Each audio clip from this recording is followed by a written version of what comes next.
but right, this is gonna be a weird stream. Yeah.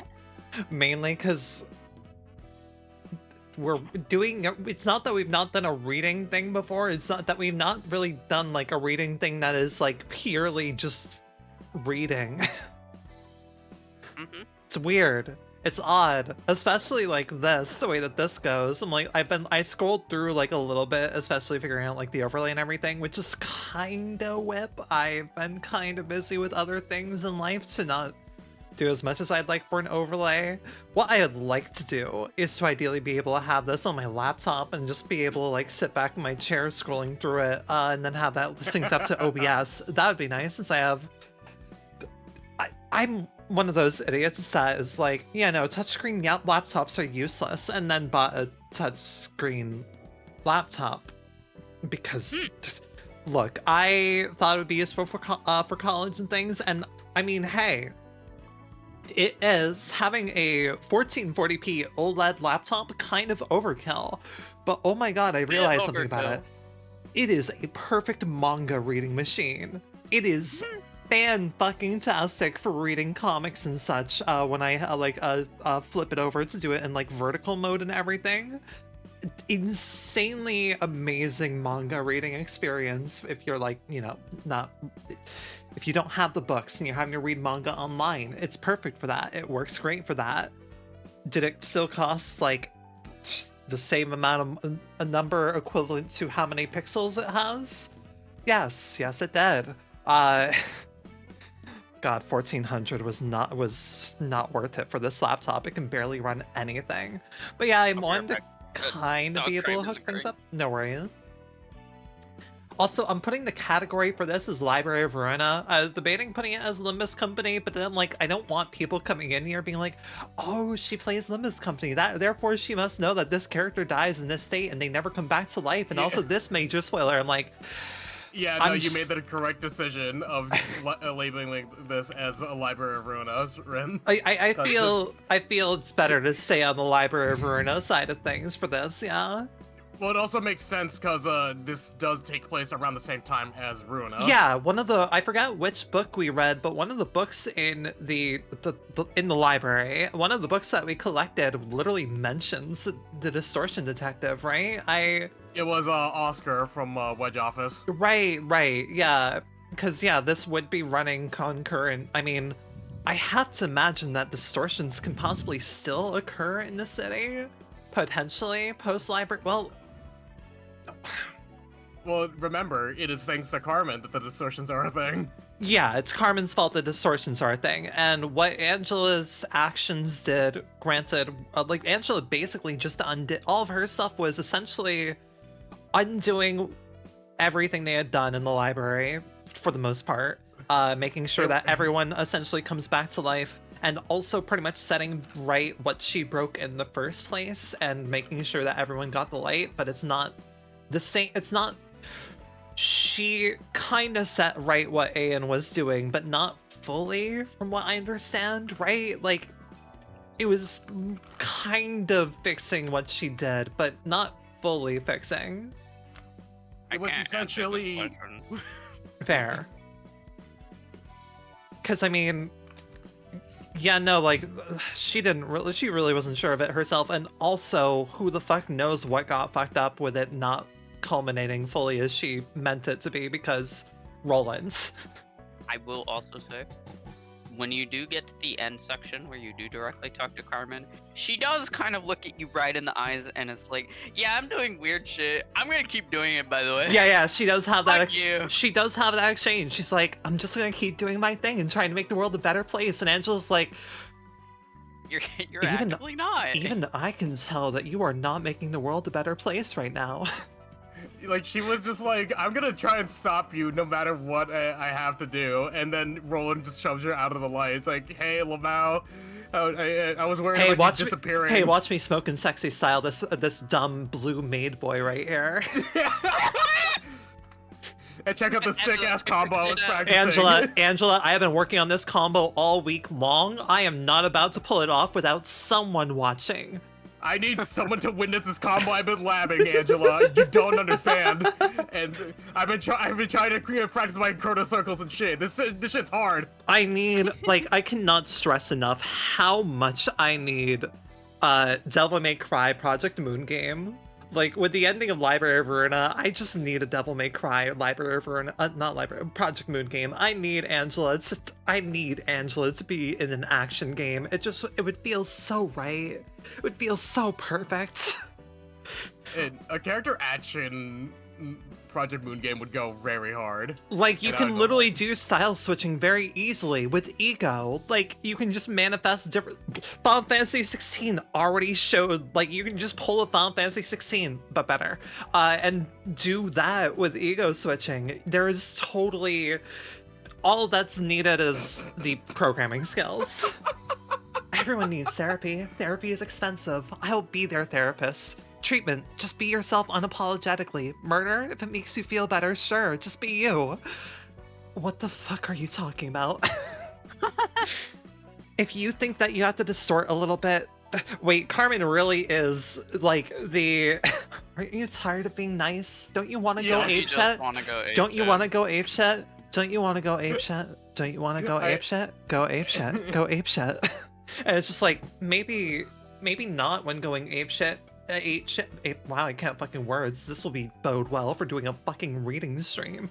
When going apeshit means possibly leveling a good sizable block or 3 of a city, maybe not. Maybe apeshit shit isn't that good of a play. Maybe.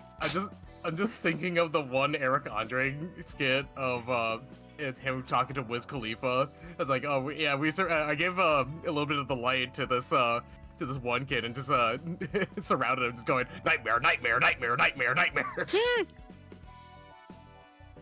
God, ego corrosion is a high risk, high reward mechanic in a fighting game. Is such. I wouldn't want to see a fight. Okay, a fighting game could be cool, but also like. Fighting games are not that profitable. Let's be fucking real. They're cool as hell, but like I would not want to. Also, Rennie, grabbing you by the hands. You're talking to fucking Project Moon. You're talking about Project Moon. But also, Gabe, I'm grabbing you by the hands. What is Project Moon known for in their video games?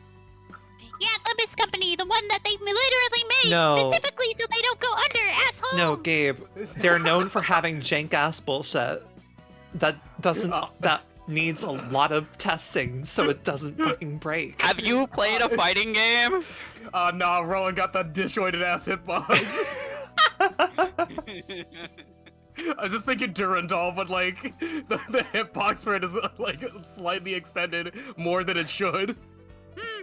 God, we have Roblox to solve the problem. You know what? No, I don't need more fucking Project Moon into the Roblox, please. It is so fascinating and concerning to me that Project Moon occupies a large amount of Roblox things. Like, that is fascinating and concerning to a sizable degree. It's so asinine when I fucking wear my Black Silence outfit in Roblox. It's just like, hey, it's that guy from Item Asylum. I was like, no, I'm Roland from fucking Library of Ruina. I am the Black Silence. Shut up. Lock in. Oh. Anyway. Roblox is primarily occupied by like children to a lesser degree nowadays, right? Because things like Dress to Impress and like pressure exists. The Forsaken End theme. God, I'll kill you. I fucking had that experience. The amount of times every day I go to my fucking YouTube and I pull up fucking through patches or Compass or whatever, and the YouTube immediately is like, you want the Forsaken one, dickhead? And I'm like, no! I am literally the fucking meme of grabbing Ayan by the shoulders, like, please, shut the fuck up. I just want the regular Project Moon versions. I don't want this Roblox shit in front of my face. Shut up. I'm learning so much, and it's so funny being just completely outside of anything here. I see my DM play Roblox often. He needs help, and I see so many Project Moon character skins. Dude, it is dire. It sucks. It's so fascinating to me because, like, let's rewind to, what was it, episode 20, stream 20, no, stream 30 or 31. I believe it was the final ass fucking stream where we had a miner come in here and they're like, yeah, no, I could never play this. This looks complicated as hell. Maybe I can play it when I'm like 18 or something. And it's like, yeah, and then we all just looked at that person. When you're 18. Well, we are all looking at it from the first 5 seconds they were talking, because miners out themselves so easily these days. Minors do not have the type of tech that we did when we were growing up, where it's like, yeah, we can invade any adult space, mainly because it's not that problematic currently. Fast forward 15 fucking years, and nowadays, like, kids can't do that at all because, one, the adults are us now, and we know what shit to look out for because we were kids, and two, kids aren't remotely trying to be fucking coy in the slightest like we were. No. They'll just go off. It's like, hey, I'm like 10 years old. Well, I noticed that some won't share their age. You really need to not tell people your age on the internet. I don't see many like outing their age immediately, especially for stream usually, because most streams do a pretty good job of banning your ass the moment you show yourself to be a minor. But they out themselves eventually. They can't help not sharing things. Kids and internet safety nowadays pisses me off. You need to shut the fuck up about every piece of personal information about yourself. I need to. Please, for the love of God. I need to ask my 19-year-old friends, like, I know that I was taught, I had, during probably 5th and 6th grade was when we were taught, like, internet safety things. Like, we had actual, like, pauses in our classes and everything to be taught, like, hey, you should be safe on the internet, here's why, here's what you should do and all. And so, like, that helped on one end. On the other ends, like, I found myself in a Nintendo forum for most of my upbringing and such, and so, like, that helps me become internet smart, and I didn't wander around and such. If I was on DeviantArt too much, that God knows that would have been... Hi, Gabe. Indiana. Yeah. Guess where I grew up. Yeah. I was about to say... DeviantArt is like any artist, I imagine, no matter what, like, speaking on DeviantArt, that is a shared space, and that quickly becomes iffy. Quite honest. I also just, like, had, like, 4 different identities while growing up. For me, I was in a very different place that I grew up in the internet. I grew up on Newgrounds, and that is Wild West right there. That is ultimate Wild West. I mean, you're safe? Question marks. At what Question mark, exclamation point. Like, I remember, like, I think I was like 10 or 11 when I was just browsing Newgrounds. Like, hey, what's this animation called Madness Combat? What's this about? And there you were. And it's like, oh my god, violence is cool! Alright, let me set up, like, one more thing. Hell yeah! Other Newgrounds kid! Right, okay. Remove, okay. Paste reference, yes, thank you. And then do that. Fuck, god damn it. I just want to edit things, fine. Right, hi, so yeah, I had not used this one overlay in, like, a good fucking minute. I had not used my, like, big game overlay in a good minute. A lot of stuff is outdated on it, but, like, we'll be making it work. Can I text is microbial. Oh yeah. Well, I was like, we're workshopping it over time. Come in, dickhead. What the fuck did I just do? I somehow went to... Okay, neat. Control plus. Yeah, this is a fresh read. This is completely fresh. Do I put blind playthrough on this? I can put blind playthrough as a tag on this. Welcome to my blind playthrough of Distortion. Visual novel Distortion Detective. Also, like... I mean, they literally stopped doing Distortion Detective, and then they put a message out that was like, hey, we like Distortion Detective a lot. We're gonna do this as an actual game. gonna revisit this. Yeah, so I'm aware of that at least. I mean, like, will this work now? Beautiful, great, cool. Dude, I'm blind. Okay, I'm not blind. He there, thank you.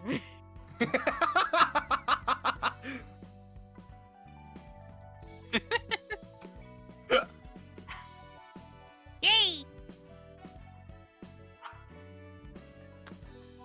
Look, I mean, him is fine, but I mean, yeah, like, all right, it works, it's fine. But yeah, That's because fine. they eventually want to blind read through. Is there a tag for that? Is there a tag I for that? imagine not. Nah, I nah, imagine nah, nah. not. It's Switch. Blind read through.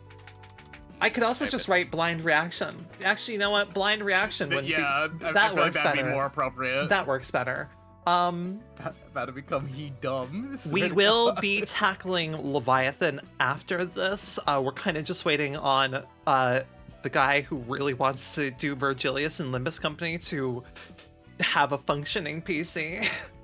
And also the Work in like progress. weird intersecting Jenga tower bullshit that we've made of having to juggle multiple people's schedules at once is a bit of a hellscape. We hope, honestly, we just need Nomad's PC to be fixed, and then we're okay. We're fine. There has been an update on it actually.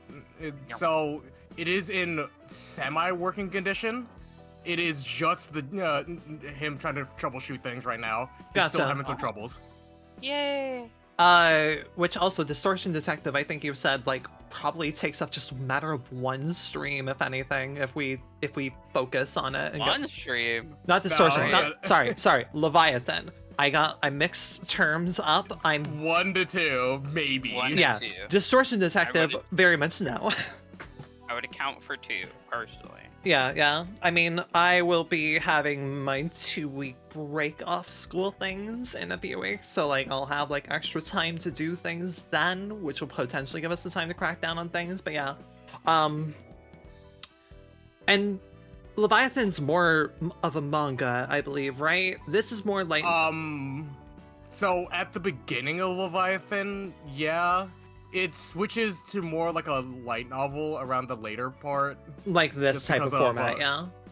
Kinda, like, there are some intersections of art, but it's mostly just because of the later parts of Leviathan weren't officially translated. So the fans had to step in and just make a giant Google Doc. But there's still art. Yes, there's still art. Understood. But you have to accompany art with writing things. Yeah. Levy is a 2 stream if we include commentary at the end of chapters and such, which yeah, also we do commentary all the time, and also I maybe have like 3-ish hours tonight. This will be a bit of a shorter stream, because your girl has a final in the morning that she needs to make sure she's well prepared for. Oh god. I'm It- sorry. It's fine. It's okay. We're doing that dual streamer life and everything, and also Gabe and Blinn have very alternating schedules. Yeah, but I have a job as well. Gabe is free To on be fair- Gabe is very much free on the weekends now, which is I'm not. which you very much are not. I've been like debating for a while. I was like, do I just fucking change up my schedule so I'm available on the weekends at this point? 'Cause God. I mean, like, I don't want people to have to like do or die their schedules for my sake or such. Not sure. But I don't know. Also, let me go copy over Squonk from here. Copy. you fucking squonk. Get I know Squonk what you're in talking here. about. Yeah. But yeah, no. I don't know how we want to tackle this. If we want to take one chapter, like just throw one chapter to people at a time, given that this is very different format. We could have talked about this prior, but I'm down for a chapter for each of us. yeah, because I, spoiler alert, did like quickly skim through to look how much text there is. I'm like, all right, this is There's a lot. it's a lot, but not like a full novel lot. I'm gonna make sure that I never accidentally scroll down too far and like end up in seeing other things that get me banned on Twitch for some reason. What's happening to you? Blinn, are you okay?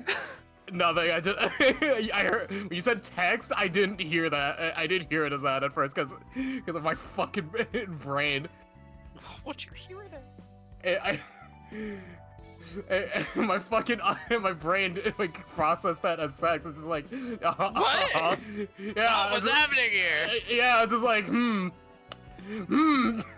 Brand new sentence. I think one fun thing about this is that I typically will just handle voicing whatever the main character of a given work is, but I don't believe I have the rights to that here. No? You have the rights to her. Oh, I do have the rights to her? Okay, I thought you were gonna like... I want someone else. Yeah. I'm not familiar with the cast of Distortion Detective, so I don't have any claims, actually. Yeah, this is, I mean, I know this is Gabe's fucking baby. Pride and joy. I love Moses. Most of the She's reason that so we're reading... fucking good. Most of the reason we're reading this is because Gabe wanted to. Otherwise, it was primarily just gonna be Leviathan. Yeah. Yeah, Rin was gonna be Moses from the very beginning. Honestly, your voice is very Moses. Exactly. Yeah, I can see that. I mean, I've... Yeah. Old woman war criminal. You fucking got it! I mean, I voiced Morgan in Of the Devil, so, like, and Morgan's just a young war criminal. Yeah, it's essentially that type of energy is what you want to channel for Moses. So yeah, this will be Ska, because I've not done a full-on reading thing before. I mean, we kind of did that in Library of Runa, but that was easier because we at least... I mean, there's no real difference. Library of Runa is more like short stories, right? And so that was like a chunk that you could easily do. Full send, yeah. Welcome to our book club. Right, so, Distortion the Detective. circle. We'll see how fucking long this takes. Also, full disclosure, I have Library of Runa OC in the background, and I just have it shuffled, and we'll see how it goes, and I will, yeah. That's way louder than I wanted to be. There we go. I will laugh my ass off if I hear like songs that are not. Are you able to hear the audio since I have it playing on Firefox and I'm sharing the screen? Oh, neat, cool, Yeah, I can hear great. Yeah, and before like we're reading like a happy-go-lucky moment and it's playing like Gone Angels or something. Don't worry about it. It's just the backgrounds. It's just the backgrounds music. It's just what it be. I will go crazy if I do not have background audio. I'm like, we might as well just play Library of Runa audio here. Honestly, I could like just cultivate a playlist later. If you want to cultivate a playlist, by all means, that might be good. Yeah. They call me the farmer. Amazing. You call me the farmer? What? Why did that get me? Can I fucking help you? I mean, at the same time, we did do the Library of Runa reading streams just purely to the backgrounds of the lobby music, so I might just have that for this stream. I might go crazy after a while. Because I have to swap it to like one of the like VN music. Like part of part of the issue is if the circus music plays, I will implode. Just skip it. Well, if it starts hearing it. It's true. Like having this on shuffle and everything, I'm like, I will implode if the circus music comes up. But Oswald jump scare.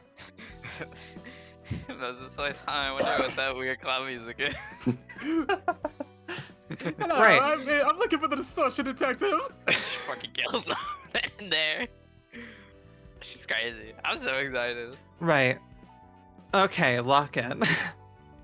I can It's see the time, distortion, and the distortion can occur to anyone. I don't exactly know who coins the term distortion for the phenomenon, but people just started calling it that at some point. No one knows how it works, but the experience so far suggests that this phenomenon is a manifestation of strong emotional desires and explosive surges of feelings. I'm also noticing when this was posted, which is really fucking interesting.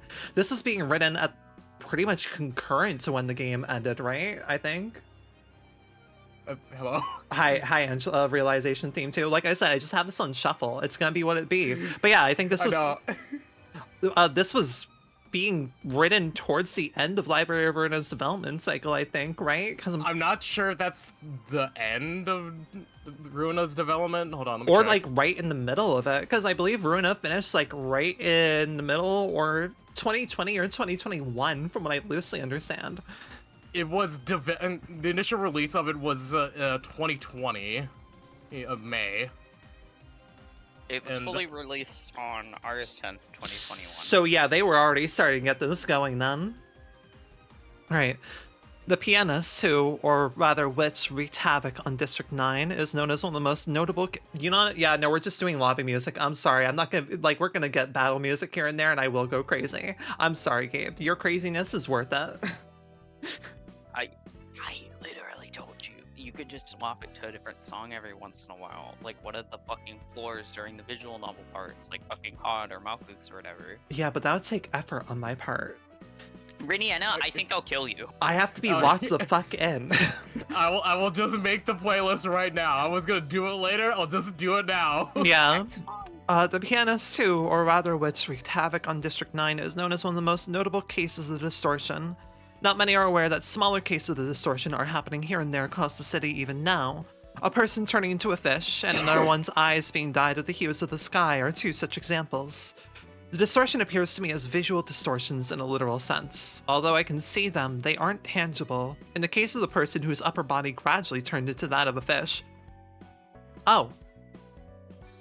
The fish mentioned. That was one of... I could clearly observe scales growing on their body, yet when I touched their skin, I could only feel the soft sensation of a normal human's skin. Hearing this much, one might think distortion is merely an illusion. Well, that would mean I'm simply delusional and suffering from hallucinations. However, I've taken up this job because that is not the case. I am chasing after the distortion. It's secretive, yet explicit, and it proceeds slowly. For example, the fish person I mentioned earlier, who is dubbed the merfolk, underwent gradual changes such as having their eyes protrude, gills appear, and scales grow out of their skin. When their upper body almost completely morphed into the form of a fish, the change physically manifested in a moment's notice. Only then could others see what had become of the merfolk and physically feel the fishy features of their body. The merfolk, case number 5, was originally a villager in District 19's fishing hamlet who was subject to constant abuse. It seemed that they spent most of their time staring into the Great Lake, yearning to escape from their current life. My conclusion is that they desired to be free from their agonies and saw the lake as a getaway, and that strong longing for water ultimately distorted them into the merfolk. Of course, there are many other complicated factors involved, but I'll omit the details since the merfolk is not the main subject of my story. My work is to look out for cases of distortion and prevent them. In fact, the progress of the distortion varies for each person. Ever since I gained this ability to see omens of the distortion with my eyes, I cannot see a single person who is not distorted in one way or another. Interesting. Once again, I don't have a deeper understanding of the phenomenon or anything. I simply started seeing it one day and could notice it earlier than others. Since I can see the signs in advance, I do my best to warn people to take preventative measures before it manifests. That is my job. I was hired by a firm that had lost several of its staff to the so-called Ascension incident and sought out the employees whose eyes were filled with the sky's colors. The firm advised them to wear sunglasses. The idea to give them sunglasses so that they couldn't keep the scenery of the sky in their eyes was so outlandish it made me chuckle. The sky no longer being blue for them didn't have much positive impact on their boring lives, but at least they didn't evaporate anymore. I love Project Moon. Do you love the city you live in? I love Project Moon.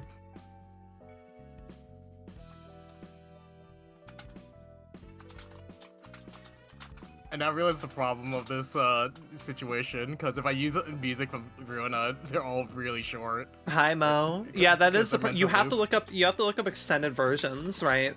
I have an hour-long version of Lobby Theme over on my other tab here.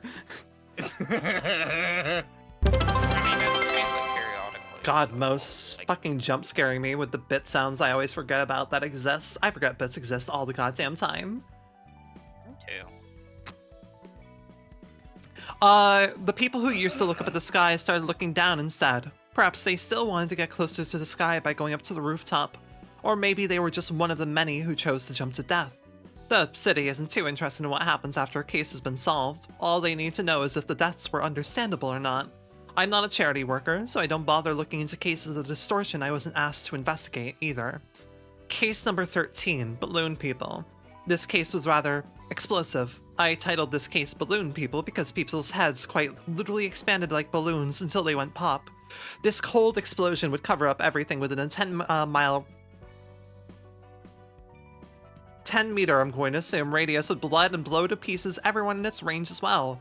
A company in Oak Corp's nest finally asked for my help after suffering 5 instances of these balloon people. After some investigation, I found out that all occurrences of this distortion had one thing in common. They all worked in the service industry. To interpret a distortion, you need to combine multiple pieces of evidence. This process consists of 4 steps: cause, explanation, understanding, and acknowledgement. First, investigate the possible causes of the distortion and construct a clear explanation that covers the causal relationship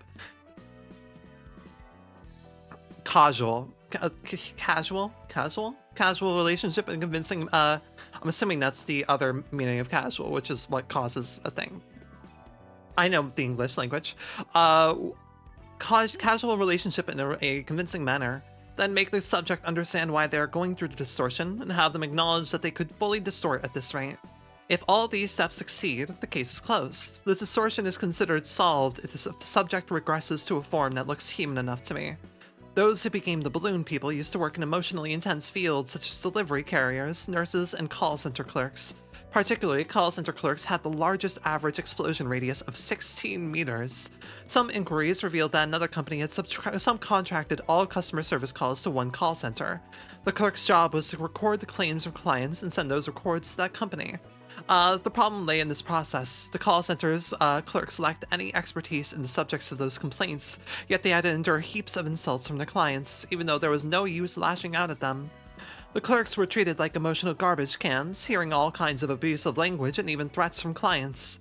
Service workers are compelled to put on a smile and a cheery voice while being a punching bag for others, having no way to vent out their own distress.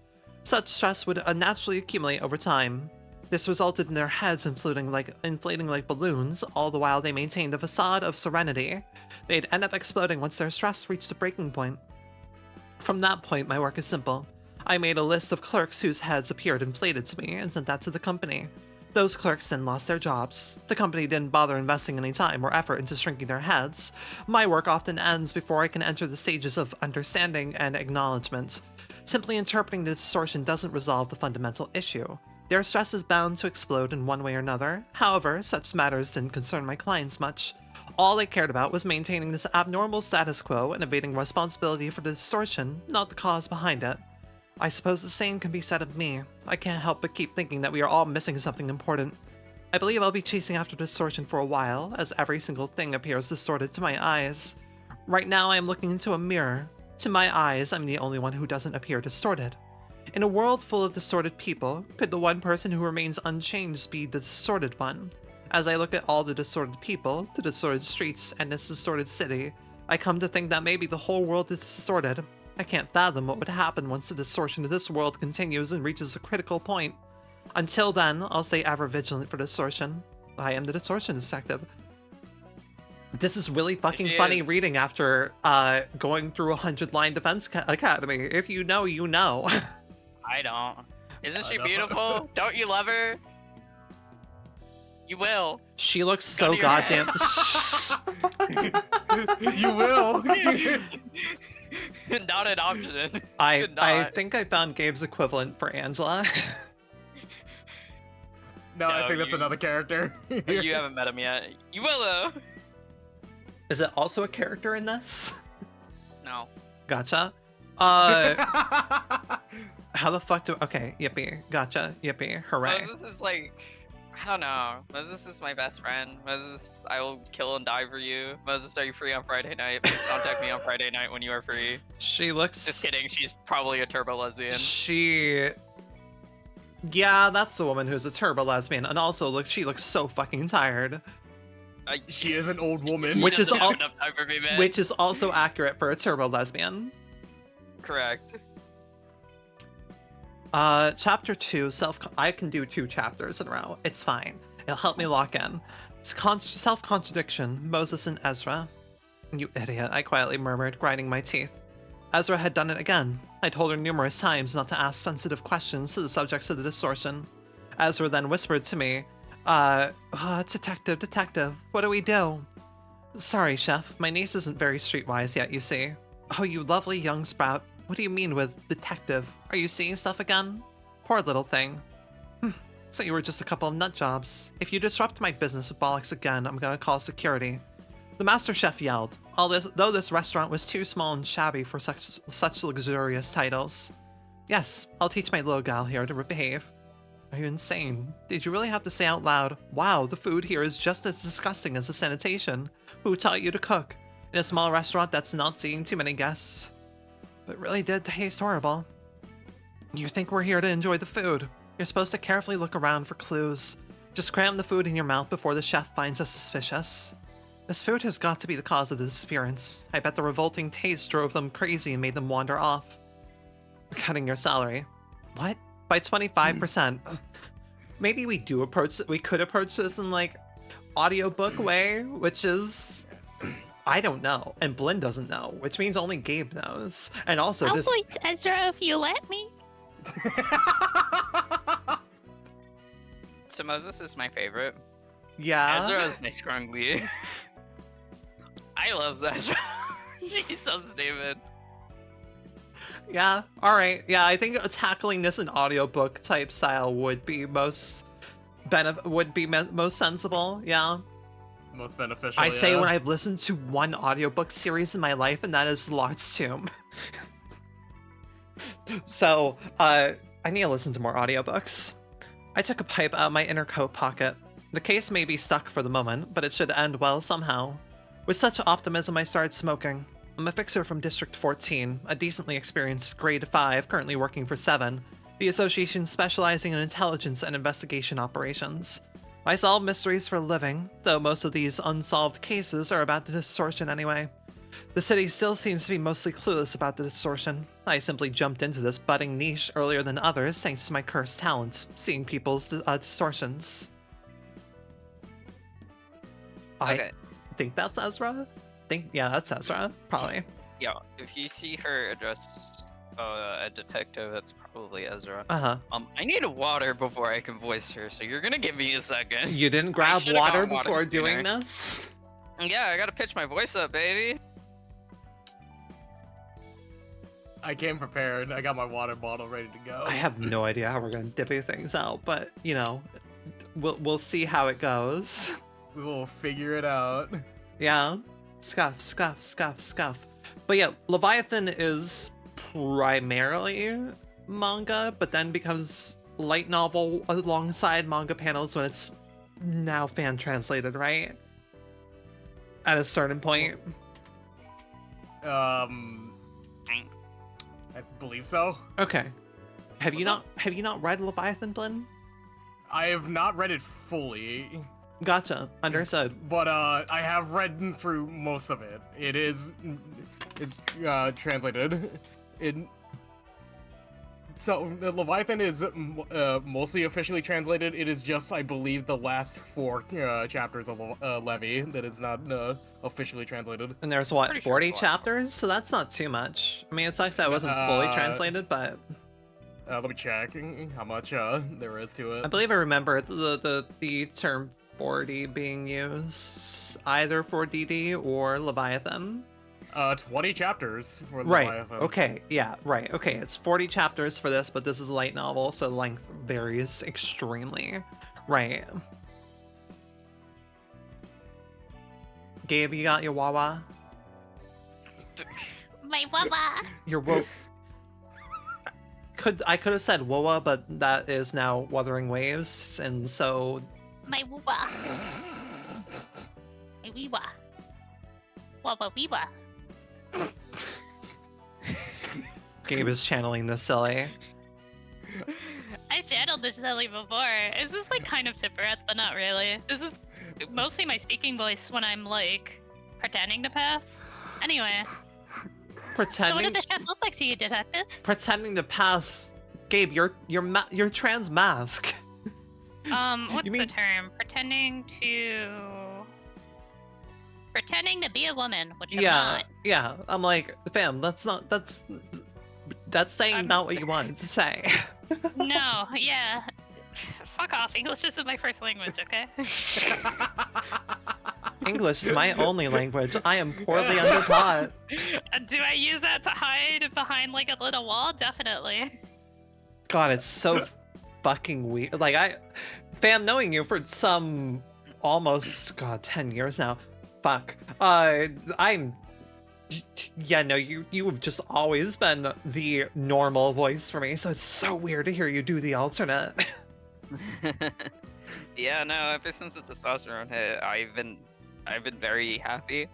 with what I sound Well, like I mean, now. you or were with you were what I used already to on the sound like? trends towards that when like I first got to know you and everything. Like you were already trending towards that. It's I not. pitched my voice down, but I couldn't get it very far down. Yeah. Unless I had laryngitis, and then I took testosterone, and then life was beautiful. And then you had laryngitis forever without the bad things. Yeah. Right. The lower half of their body was that of a snake, and hands were attached on its tails. It had about 7 tails, if I remember correctly. What about their upper body? Was it a human? Yep, I could see a human in a filthy chef's uniform. Does that mean the distortion has progressed by about half? Maybe it'll manifest in a week or so. It could very well happen tonight, judging from the circumstances. The mouth on one of the tails was salivating and twitching quite intensely. Anyway, we're dealing with a reptilian, right? Let's see, a stigma workshop product could work. You always pick expensive gadgets. Am I just gonna do Morgan Evangeline as a older woman? As an old woman Most war criminal, yeah. Definitely, yes. The pattern of distortion has been changing lately. The manifestations are getting faster. No, to be precise, the distortion has started to manifest even while people are unconscious. That's right, their body is distorted in their sleep. This seems to happen with the people who are half distorted from what I can see. A sloppy monster can only cause sloppy trouble.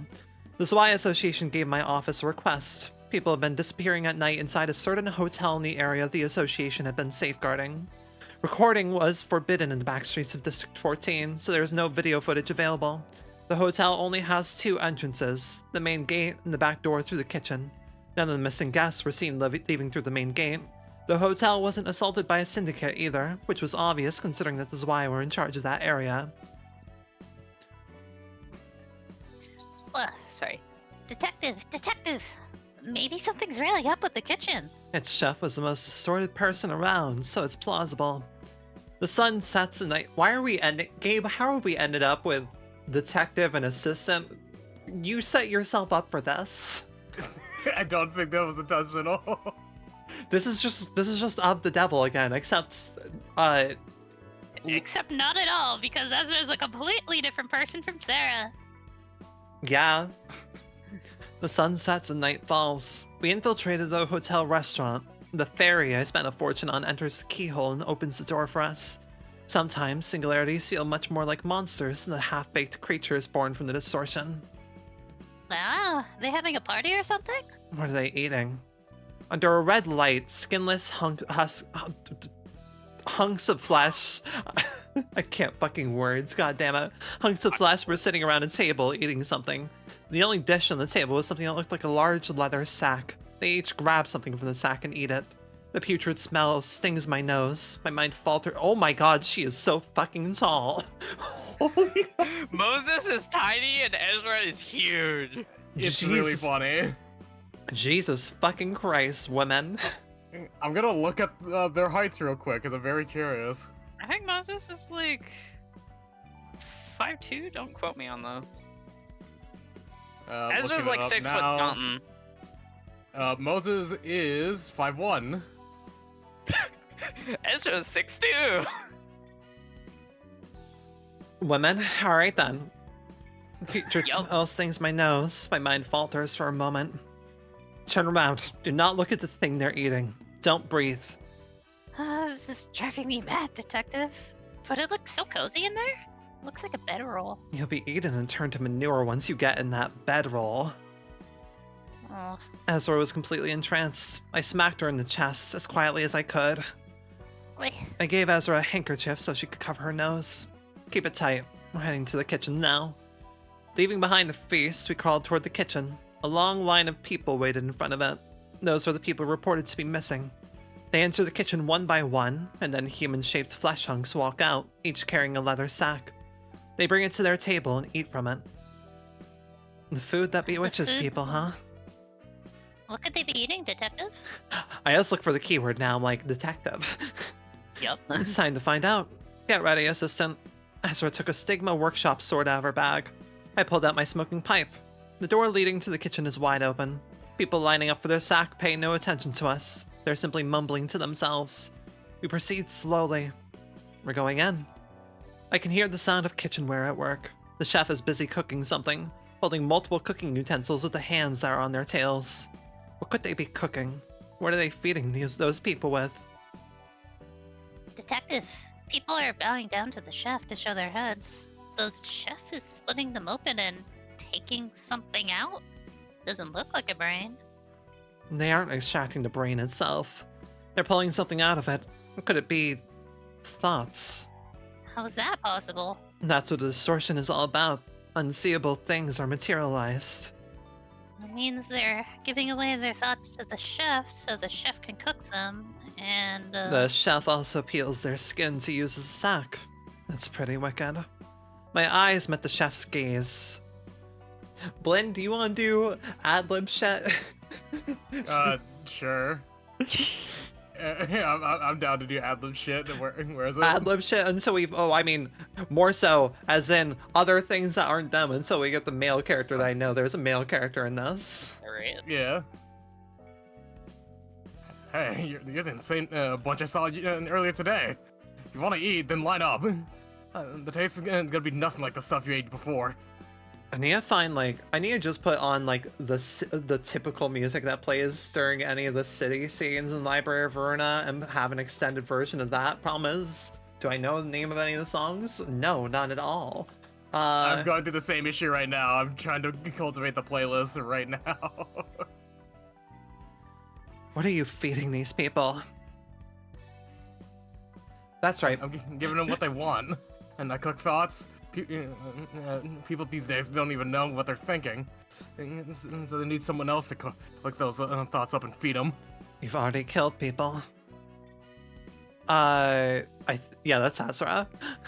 the taste of the distortion that is capable of murder would be, according to the standards our office set up, a risk level 3 distortion. Kill? They aren't dead. And they're having a feast, don't you see? Ordinary food isn't enough to make people happy anymore. And you gotta know who you are and what kind of world you're living in to truly savor the flavor. I feel like this is taking place in District 20. Didn't they say District 14? District 14? Yeah, District 14 was mentioned. I saw the mention of flavor and I just immediately remember the 8 chefs. Yeah, I mean, this is definitely one of the this is definitely some chef, but yeah. This is almost like a cheap urban myth. You've gone too far. Detective, the fleshy things in the restaurant all came in here. You just haven't tried it yet.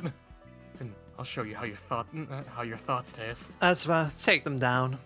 The Stigma Workshop sword emits an orange glow. The wire on its blade heats up. Each time Ezra swings the sword, one of the hunks of flesh falls to the floor. The heated wire leaves beautiful symbols through the sections it slices, a trademark feature of Stigma Workshop's products. The smell of burnt meat soon fills the kitchen. A sentient case of distortion that willingly harms others is ultimately subjected to termination. We sometimes encounter distortions that we can't take down on our own, but most of them can still be dealt with in some manner. This kind is especially simple. Have you tried your own cooking then? Self-contradiction. Distortions that damage others while claiming to care for them are bound to face irony. So you're feeding others with a dish you haven't even tried yourself. What makes you so confident in its taste, My cooking has to be tasty. And all the customers looked sad and sulky even when I served them with the most delicious food before. It's because they didn't think for themselves. Sorry, I got distracted. I saw a ping in the Airframe Ultra server. I'm like, oh, it's just the survey closing. Okay, understood. Understandable. Any pings from Video Call are like caused me to drop fucking everything at this point. Now you understand. Now I understand. I am normal about Airframe Ultra, and I'll be normal about Rain World eventually when I get to playing it. You can tell if the food is tasty just from a person's face. Someone who doesn't try their own cooking isn't a real chef. Fine, I'll eat it. I'll eat my own food. I can't tell if this is meant to be Ezra or Moses, mainly because I'm identifying Ezra anytime the tilde is used. I mean, Moses also does that. That's true. There we go. That's the spirit of a true chef. The chef split open their own head. They put their hand into their brain and pulled out something glowy. As soon as the chef was done taking all the thoughts out, they collapsed onto the floor. Just like that, the chef passed away before they could taste their own thoughts. Amazing. Great. I love shit like that. It's just fine. Takes out own thought, immediately ragdolls like Gmod. Dies instantly. Detective, I took care of them all. I'm done with my share too. Should we contact the Zwei Association now? Yeah, just write up a short report. They won't believe all this fuss about cooking thoughts anyways. I'll go get some sleep first. Got it. Good morning, Detective Moses. You're a little later than usual, huh? Yeah, the line at Ham Ham Pan Pan was long today. God, I have not gotten to read out Ham Ham Pan at all, because that's always a Roland's thing to say. And that is not how that's, It's also Ham Ham Pang Pang, isn't it? Yeah, that's that's missing. It's missing the G's. It's missing the G's. Guess everyone wants to check it out since it's the first to open in the north of the city. Oh, Ham Ham Pang Pang. Did you get some for me too? Yeah, got one for you just in case. You liked mustard, right? Mustard's flavor's great. Oh, and that's why I just sent us the reward right now. Not quick. Only took them a day. I bet they scamped the paperwork. Anyway, to sum up this case, it was about an unappreciated cook who wanted to bring joy to people in their own twisted way. It was a crude story. We've had to deal with the distortion on our own a lot more often these days, now that I think about it. Why are the Wings and the other associations just so passive about it? Monsters are actually appearing. Because none of them were noteworthy enough to be even be an urban plague. Well, the pianist being the sole exception. Still, shouldn't someone do something about this? It's like a ticking time bomb. I bet a lot more people die to syndicates than to distortion. By the way, you're not actually gonna cut my salary, are you? That stupid chef's food really was the cause. Try using that good memory for something better. I can hear you! The next chapter holds. Can I just skip this? Should I just skip these things, Gabe? Yes. Okay. It's probably fine. It's just like a preview. It probably just like Which we're selection. gonna like go into and read anyway. So why they release? Yeah, interesting. They released multiple chapters at once. This is interesting. Also, like, it makes me immediately curious how they would tackle doing a Ace Attorney style game of it, because they want to do it. They want to do this as a game, right? It would be very curious how they would tackle when they want to have it taking place, given that every time, the 3 times they've made something, they've usually been having the property take place right after the last time, right? So Library of Verona takes place pretty much a year or so after Lobotomy Corporation. Limbus Company takes place, I believe, like, what, 2 years after Library of Verona? I imagine, like, give or take a couple months after Ruina. Distortion Detective would be interesting, given the given that they left it off, like how they would, if they would go back to previous cases or not, or such. I will say that's mostly the case, except for Wonderlab, but Wonderlab's the weird case. Well, no. the I'm talking canonized about the games themselves, right? I'm talking about like the major properties. Yeah. I mean, you were bringing up like the timeline of like spin-off stuff, so that's why it was. Well, like, no, it's the timeline of this, because they want to make it a proper game at some point, right? I suppose like fine. People are so used like know that prequels are real, and that's fair. That's fair. This would work really well as a spin-off, I suppose. This is a kind of a perfect spin-off to do a game out of this. People would know that this takes place at a different point in time. Right, yeah. Because of what happens in that. Yeah. A detective, chapter 3, The Photographer, and I Simply Remember. A detective office for unsolved cases located in a 3-story building somewhere in the streets of District 14. It's a mystery how people manage to find their way to my humble office. There's rumors of a haunted alleyway. People who pass by it disappear. How did they disappear exactly? Ezra asked curiously. No one knows who disappeared or how. All we know is that someone disappeared somehow. Then it's either a memory manipulator or a reality warper. Oh, wait. Is this a second? Yes, alright, because then, Oh no, yeah, we fucked it. I mean, it's me, then it's you, and then it's me. well, it's a double Moses, or I think it reasonably is a double mode. yeah, then it's either a memory manipulator or reality warper. But detective, I thought reality warpers only existed in your theories. This might as well be our opportunity to see one for the first time. Okay, yeah, the third person is Oh, the no, client. there's a Yeah, third person there's a here. client. Ah. Yippee. Hooray. This is fun. This is a fun conundrum this is an interesting brain puzzle I have to tackle from a stream perspective. Yep. What's this all about? It's just our jargon. Oh, where did they go missing, by the way? Ezra changed the topic before the client could ask farther. It's somewhere around the plaza of Cherished Hopes. Not so too far from here. How did you know that people went missing?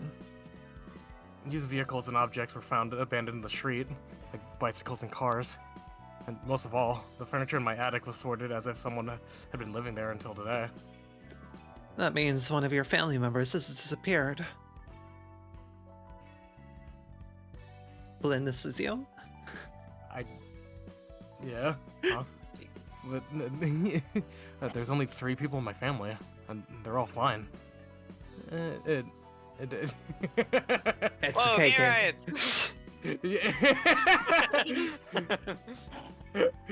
Gay. Gay. Me, my husband, and my child. We'll see if we investigate it.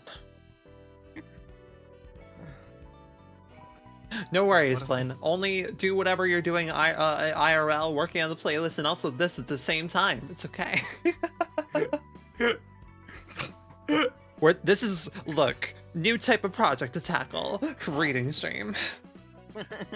Like, Levy will be so much easier just because we can tell. Exactly, right? Yeah, You know yeah. what's happening. I'm almost like, Gabe, could you just take the entirety of this and then put it into a Google Doc and then color code what characters are speaking? No. Are you crazy? Do you know Yes. the amount of work you're asking me to do? Yes. No, I'm completely joking. What if there was a really another family member forgotten, like you said? And if they're dead? The culprit should be killed.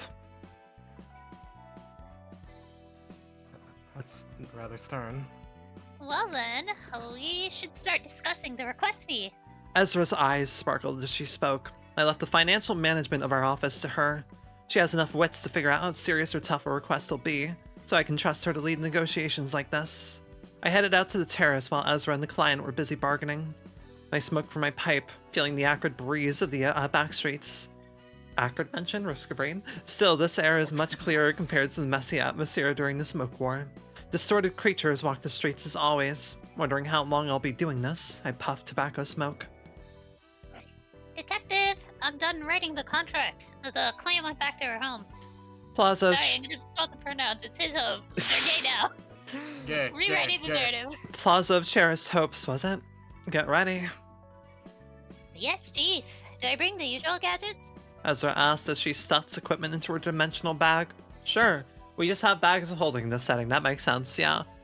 Well, remember the no. gloves of the Black Silent. Oh yeah, right. That is just a thing. That's a singularity. I walk along the street with Ezra. The time is 2 p.m.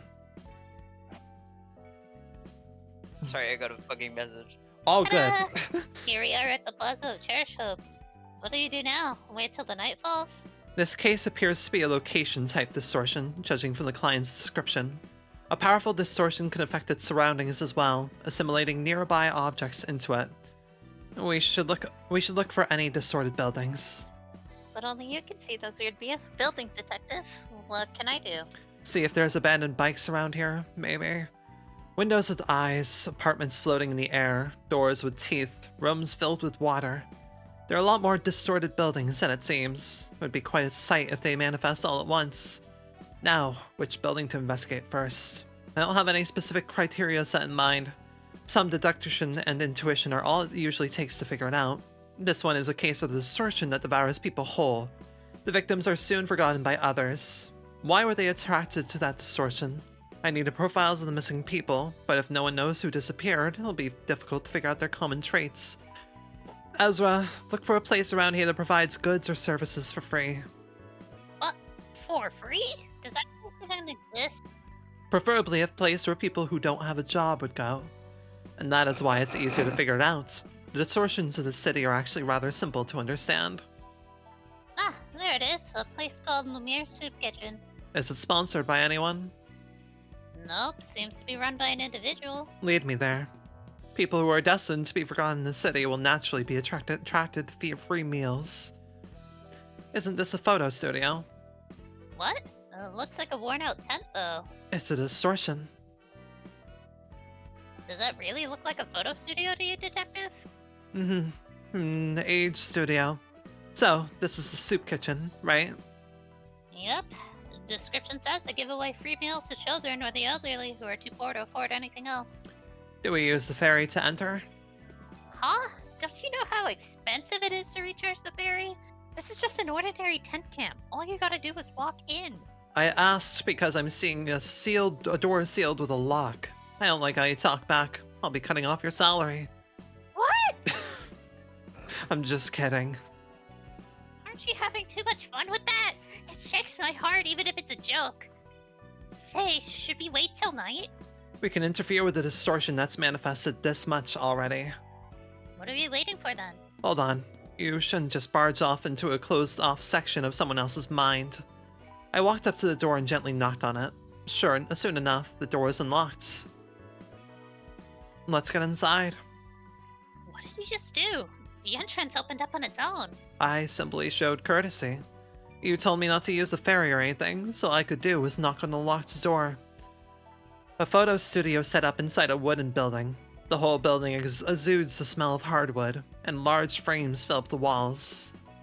Wow, it's much bigger on the inside? And now I see why you said it looks like a photo studio, Detective. I guess it's visible to you now. Could these photos on the wall be the missing people? Perhaps. Each frame held a picture of corpses.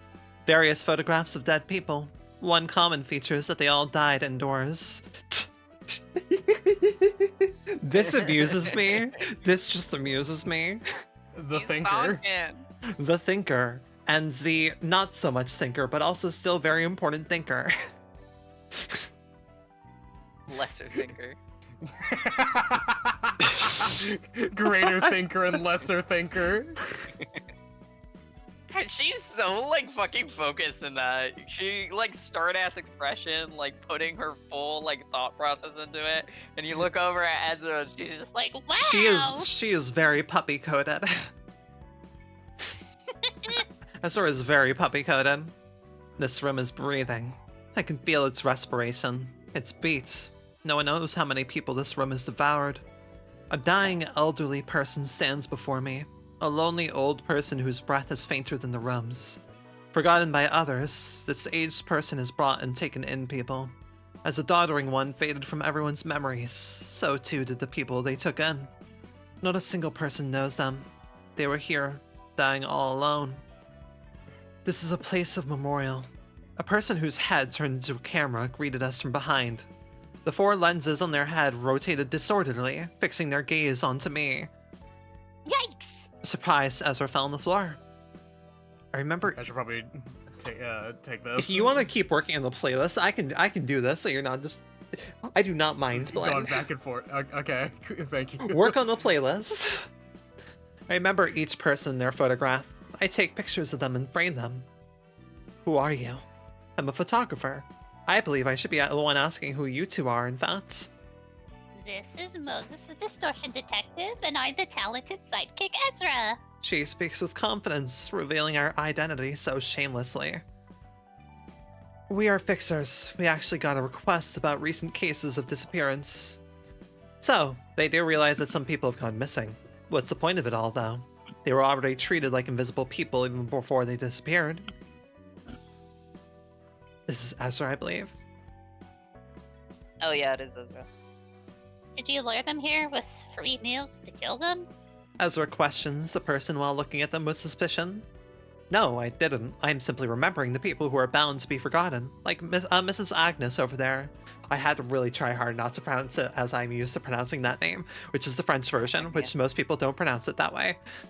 Wait, how's it pronounced in French? Agnes. Yes. The E is usually, yeah. I take pictures of them so that they can be memorialized in this room. The old person standing before us must be Agnes. Her name is Agnes. Walk in. Must be Agnes. She's staring at the pictures hanging on the wall, letting out heavy breaths. There's so many people who die alone. I realized that as I worked, so I want to remember them.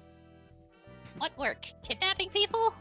No, not at all. My work was accompanied by an awful stench. When its neighbors report the smell, I go and retrieve the body. So you were a mortician who usually dealt with people that died lonely deaths. Yes, my work was to look for such bodies in the streets of District 14 and direct funerals for them, as part of the welfare plans of N-Corp's Nest. I've arranged funerals for 253 people, and not a single mourner showed up at all of them. I decided to take one last photograph of the dead before I retrieved their bodies, so that at least I could remember them. So you weren't running this soup kitchen from the beginning? I got fired. N-Corp's Nest said they don't need a useless undertaker like me. Funerals are for the living, after all. I'd meet the same fate since I don't have anyone to remember me. For life to be meaningful, the memories have to be passed on somehow. So we've decided to remember each other, remember that we existed and lived in this city. You're distorted. What you've been doing is kidnapping people coming to your tent for free meals, nothing more. You aren't one to decide whether they'll die alone or not. But it's obvious. It's so apparent that they'll all die in their own rooms, abandoned and forgotten by all. We'll remember each other, and we'll be forgotten in peace. We have the right to not be neglected by everyone so ruthlessly.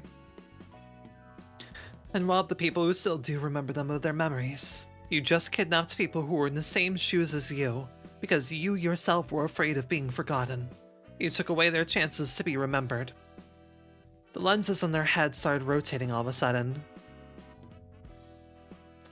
The moments like these where I'm like, I should have the Regigiga sound on my soundboard. Camera real noise. I dodged to the side as soon as I heard the sound of something starting to run. I do have that at least. I fell on my knees. That happened there. Huh? That's not the noise that happened there. It's a snap. Wrong kind of snap. I know. I fell on my knees and faltered on the floor. My whole body feels numb and sharp pain strikes my head. Detective! Stay away from the lens. Don't let it take a full picture of you. The sounds of the lens rotating and the film being reloaded could be heard. When it takes a photo of someone, it draws out something from that person. I feel acute twinge all over my body, as if numerous spikes were stabbing me. I remembered a few that inflicted this kind of pain. Ezra, I'm putting up a smoke screen. Yes, Chief. I took out the smoke pipe from my coat and blew it out as hard as possible. The smoke covers the whole room. The camera flash goes off in random directions with each snap. Detective, what are we gonna do now? The type that shouldn't be allowed to see. It mustn't let us contain us in its sight. What's in your bag today?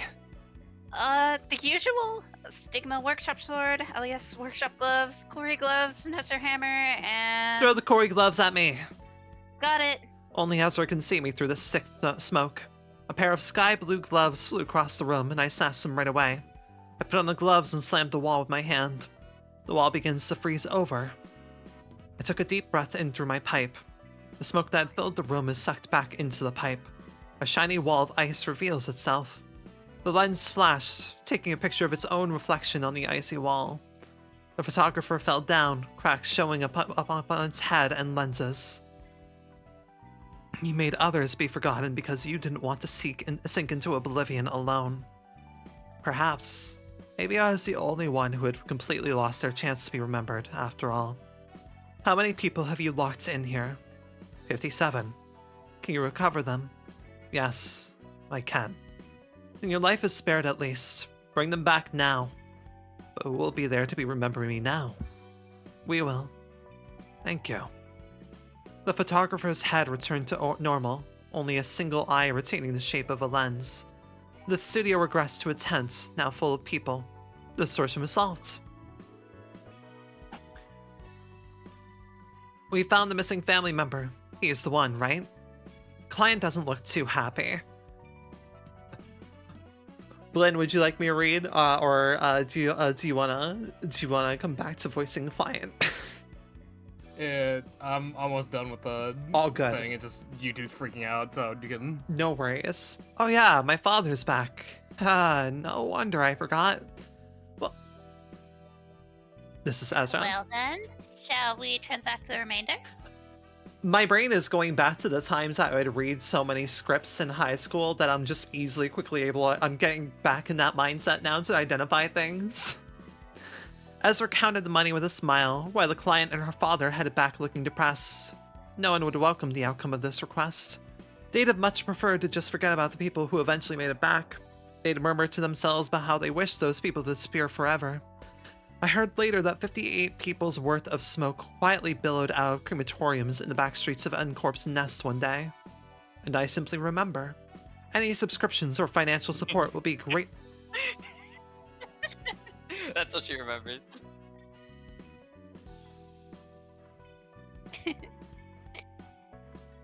I don't understand. Huh? Oh no, that's the end of the chapter. You did it.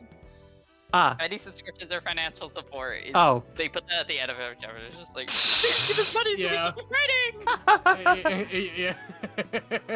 Okay, can I fucking operate this now, YouTube? Okay, cool. Blinn, my hero, my unsung hero. Okay, I got 11 songs for you. Amazing, that's Okay. cool. I can just put it on loop and I'll be fine. I'm gonna let you know this shit's like super unorganized. I was just trying to fucking get this done super fast. It's okay. We can work on it in the future for things. Yep, I will just send it over to the voice chat. Funny thing that I absolutely did not think of. And did my model freeze? Briefly, we're good now. It's okay. I need to bully Razor after I'm done stream. Hopefully that is the entire playlist and not just that video. It is an entire whole ass playlist. Yes, in fact it is. Excellent.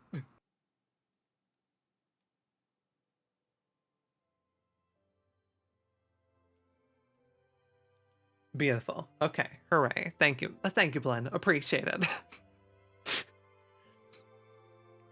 Chapter 4, An Unwelcome Guest. Han Hee-jun.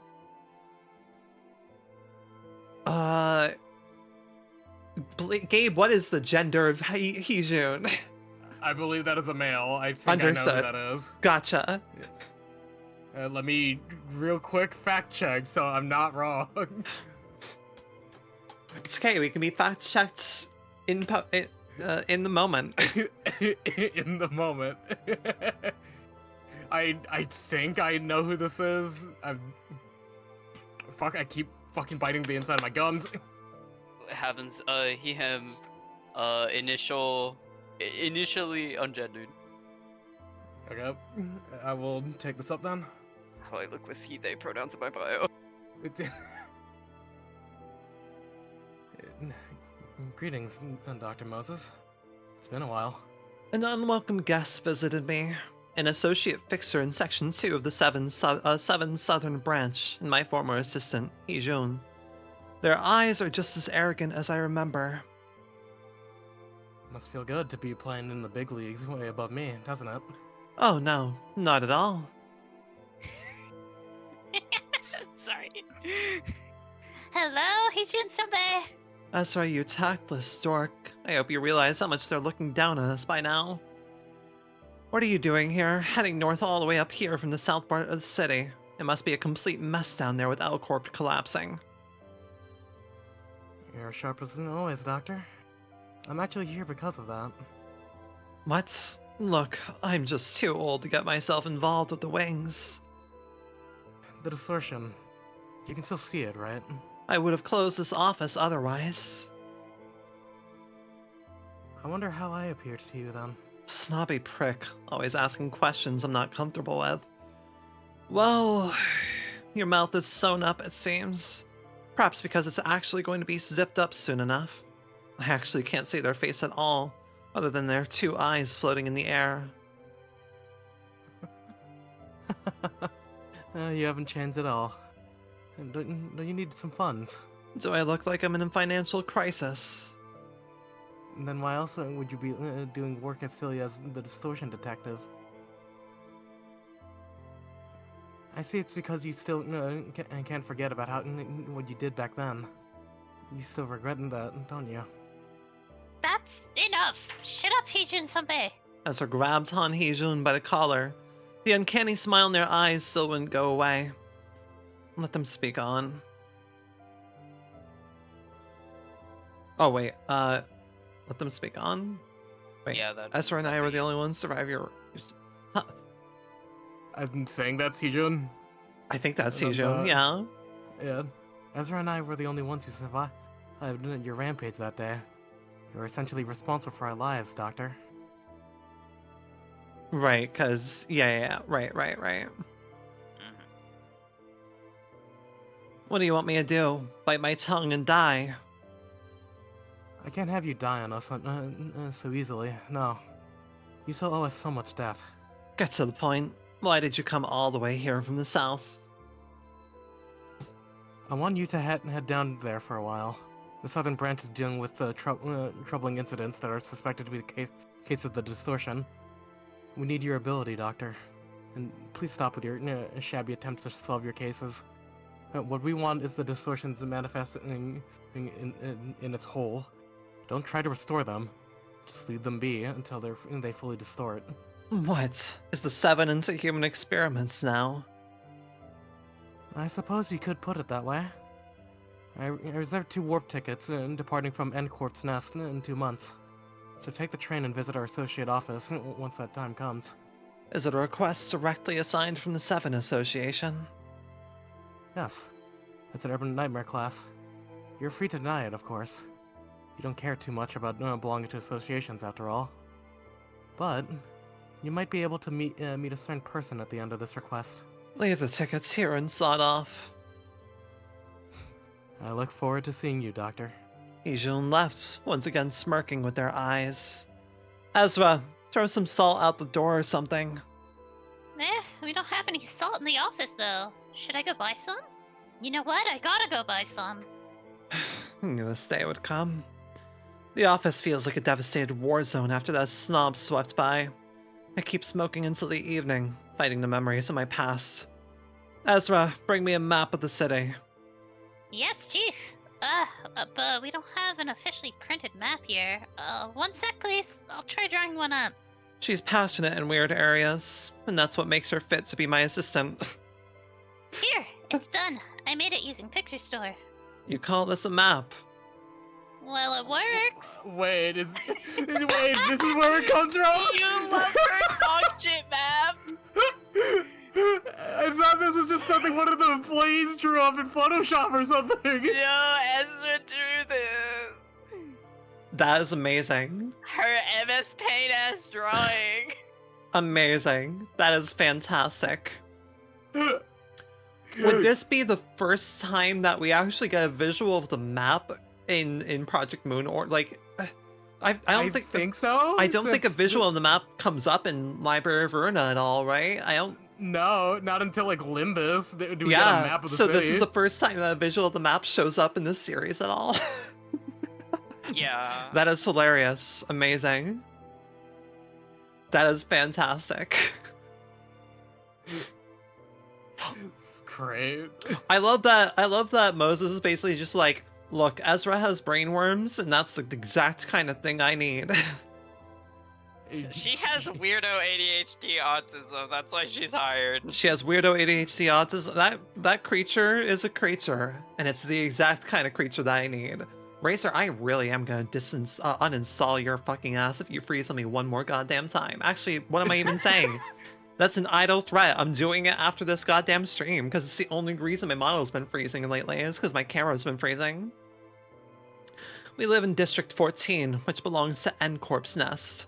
Taking a warp train is the only feasible way to get to District 11 and K-Corp's nest. I frankly want nothing to do with the White Tie fixers in the south, but at the end of the day, I have no choice but to go. All because I committed an irreversible misdeed. 2 months later, huh? Heejun-sanbei said this was related to L-Corp, then why aren't we just going straight to District 12 where L-Corp used to be? I heard L-Corp's nest has already fallen into absolute anarchy. They probably called us to stay in a safe place that's relatively close to it. The warp platform in L-Corp's nest likely stopped operating anyways. Detective, are you really gonna drop solving detectives once we detectives? Fuck. Drop solving distortions once we get there? Are we just going to kill them? That's not up to me to decide. It'll depend on the severity of the distortion. But what if we ran into a distortion that could be reversed if we try? We can think about that later. There's still time, so let's do our work as usual for now. Got it. I'll fetch our next request. Any subscribe. Moses just opens her mouth.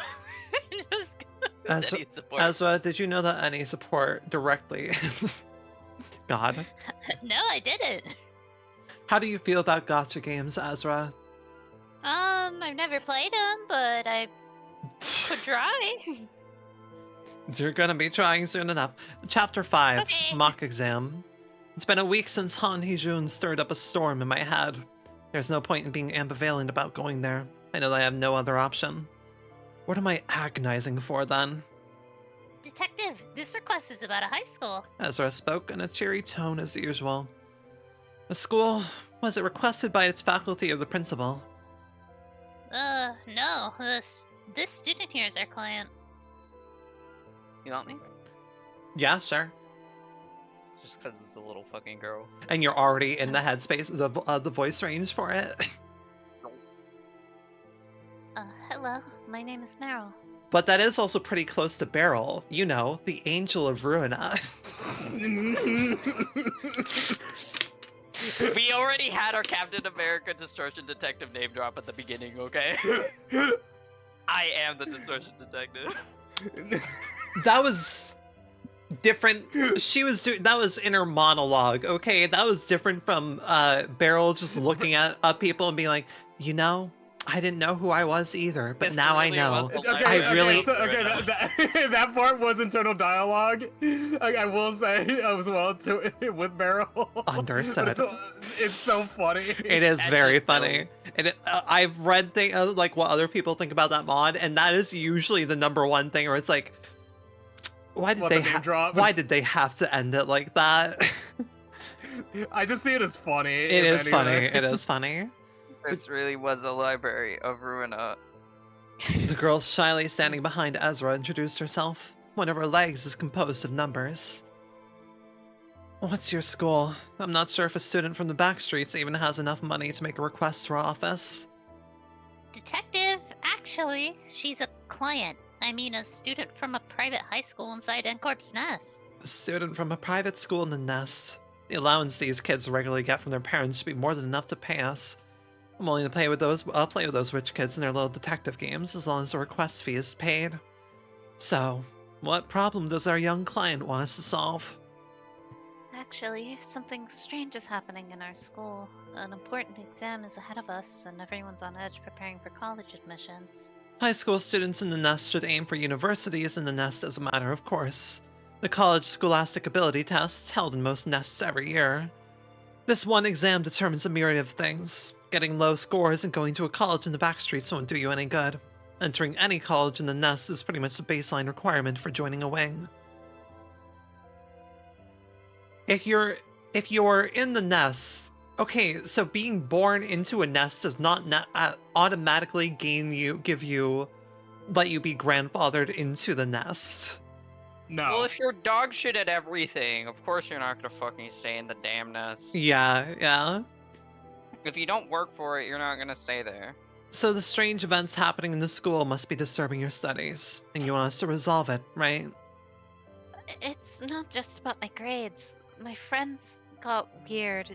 The whole school is weird. The students and the teachers, too. We need you to let us know what kind of strange occurrences are taking place before we can be of any help. They won't go back home at all. The classes won't end. All of the students. Yes, all of them. What about you? Only I could escape. I was in a classroom when I came to my senses. It was past midnight. A teacher was watching us from the front of the class, and all my friends were absorbed in study, solving problems in workbooks. And then immediately, Oh, Ezra. that's Ezra. Right into Ezra. Aren't parents worried about their children not coming back home? Ezra asked, confused by the apparent strangeness. Wait. You could just say this. It's CSAT soon enough. Our school's average scores for the mock test made the top 10 in our nest. Parents must have been okay with however the school treated their kids as long as their grades were improving.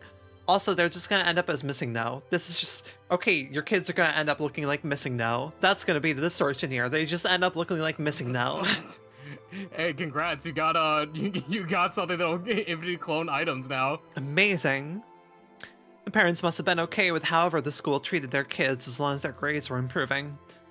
How long has this anomaly been going on? The last thing I remember before I lost myself was 2 months ago. It was the day when the school announced that they're making a scholarship class. They said students with the highest grades would be selected. Distortion that has lasted for 2 months. We should go there and see what's going on ourselves. Ezra, we're heading into the nest. Yes, Chief. I'll get the fixer license and the association certificate. I don't really feel like staying in N-Corp's nest any longer than necessary. Place full of buildings painted in pure whites. Ended up going crazy in no time if I lived there. The squarish 5-story school building is also in whites. Through the front right white gate is the white schoolyard. The school is dead silent. Then something foreign catches my eye. A red number floating on the rooftop of the school. 5. Meryl, what is that number on top of the school building? That shows how many days are left until this year's final mock exam. It's painted in a menacing blood red. But... oh shit. But Detective, the number's white just like the rest of the school, though. It's a distortion. Red liquid drips from the number sign. Are there any procedures for us outsiders to take before entering?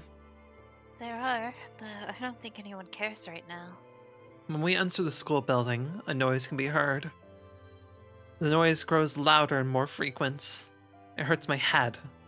What is this grating noise? It's the sound of students in each class solving problems on worksheets. They press the pencils against paper so hard when they write. I looked through the windows of a class designated 1-7. 40 students had their heads fixed inches above their desks, only their hands moving briskly. Probably Ezra, yeah? What do the students look like to you, Detective? Also, I'm going off of Chesed. So, God fucking damn it, I knew it. I knew that the sound would be different off of Chesed thing. Hooray. Actually, entrance music is kind of perfect. There we go. Amalgamations of numbers in school uniforms. Yeesh, that means the distortion has progressed by a lot, right? They're pretty much distorted already. What do you mean by distorted? That means the strange events you described are happening in real life. Something showed up from the end of the corridor. It was a moving wall, big enough to blockade the corridor completely. Blinn, would you like to? Sure. Warning. Warning. Students who do not study will face disciplinary action. Detective, it's a distortion. I can see it too. A formula is written on the wall, a distortion made of math problems. This world is never short of oddities, isn't it? This one seems to be a calculus problem. Ezra, can you solve that problem for us? No. Why did I even bother asking? Accounting is the only kind of calculation she's good at. How about you, Meryl? Well, I'm more of a humanities major. Behind us is a dead end. We have to break through anyhow. All we have to do is solve that mouth problem in the wall, but no one is up for it. Guess it's up to me now. I took out my ballpoint pen and wrote down an answer on the approaching wall. Wrong answer. You will attend supplementary lessons now. Knew it. The wall pressed against us. So this is how it ends. I should get someone smarter to be my assistant next time. My consciousness fades. When I woke up, I found myself sitting at a desk in a classroom wearing the school's uniform. Students around me are still busy solving problems in the worksheets. Much time has passed. A red number 30 floats at the center of the class. The last one I saw a red 5. Does that mean we traveled back to the past? Could this be a case of distortion that can reverse the flow of time? A sudden burst of force pressed my head from behind. My head was slammed right onto the desk. Yaplin, if you want to read these. Solve the problems. Also, not my ass being like, solve the problem. 2146 PP? What the fuck does that mean? Do not go home until you finish the value of E. I was reading out a fighting game notation, but...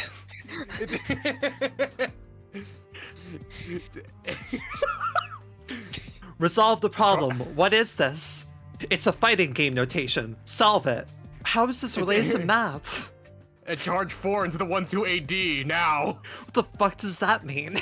6321456. I skimmed through the worksheet on my desk. Number 17. Blending 3 humans in a mixer generates 10 units of energy. Given these conditions, what is the optimal solution to dismember 2 humans to generate 15 units of energy? I'm sorry, is this, we can fix anything? Are we talking about we can fix anything here? You love netting people. Number 23. Chelsu wants to be an artist. The wing Chelsu has to go to does not need any artists. Given these conditions, how many dreams should Chelsu kill?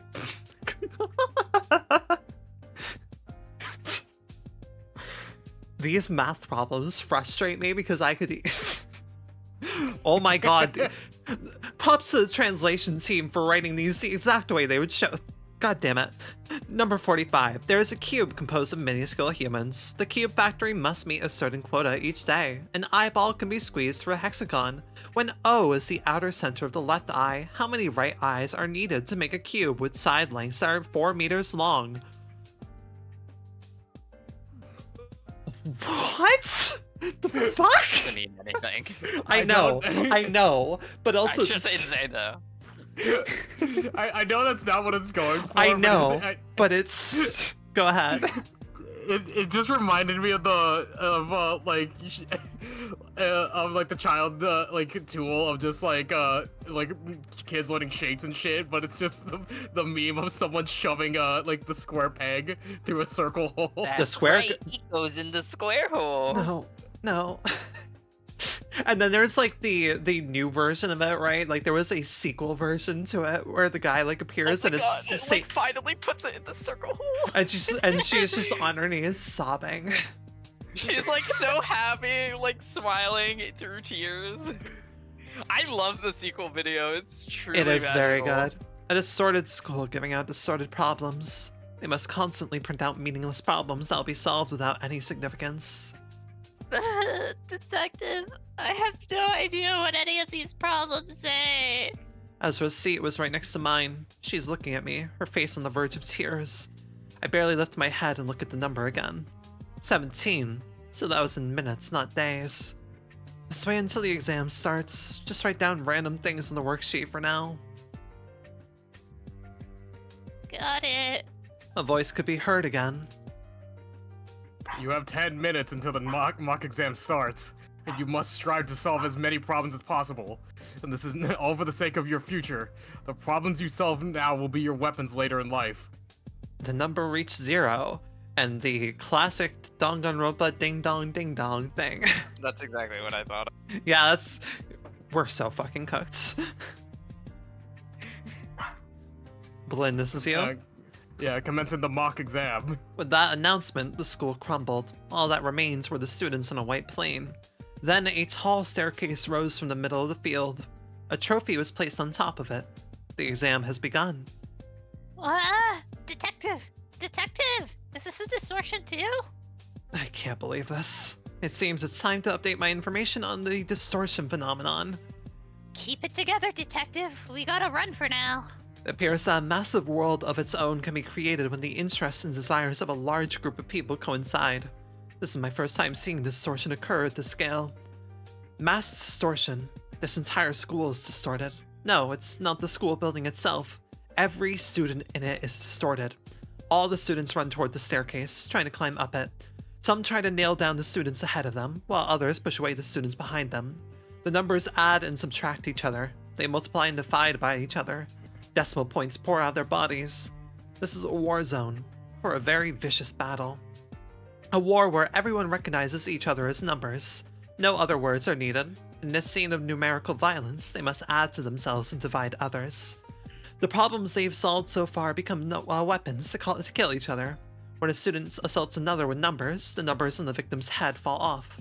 The number students won't attack us. Perhaps lowly numbers sitting at the bottom of the staircase like us aren't worth their attention. Hey, fixers, I'm up here. It's Meryl. Her distortion progressed much more in the short span of time we were separated from her. She was already halfway to the top of stairs. Meryl, you should come back down here. Ezra yelled. Meryl, there's no reason to climb those stairs. This is a war, a gamble. Fighting against each other with knowledge and grades on the line. If you don't climb the stairs, you'll be safe from it. No, I'll stay here.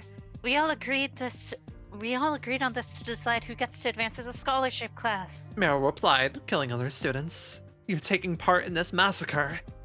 I'm already halfway there, though. I can go farther. A 7 struck Meryl's head out of nowhere. The numbers in Meryl's head scattered about as she fell to the floor. I could hear the sounds of numerous students hitting the floor, the noises of students killing each other. Ezra has turned away from the sight, looking at the floor. I silently continued to watch the staircase.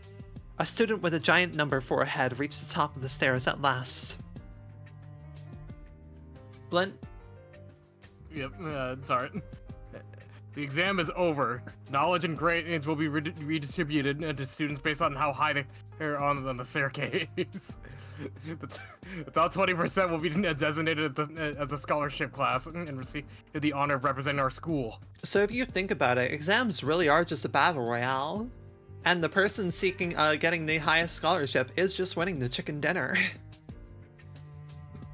With a flash, the school returned to normal. The students were all in their seats as if nothing had happened.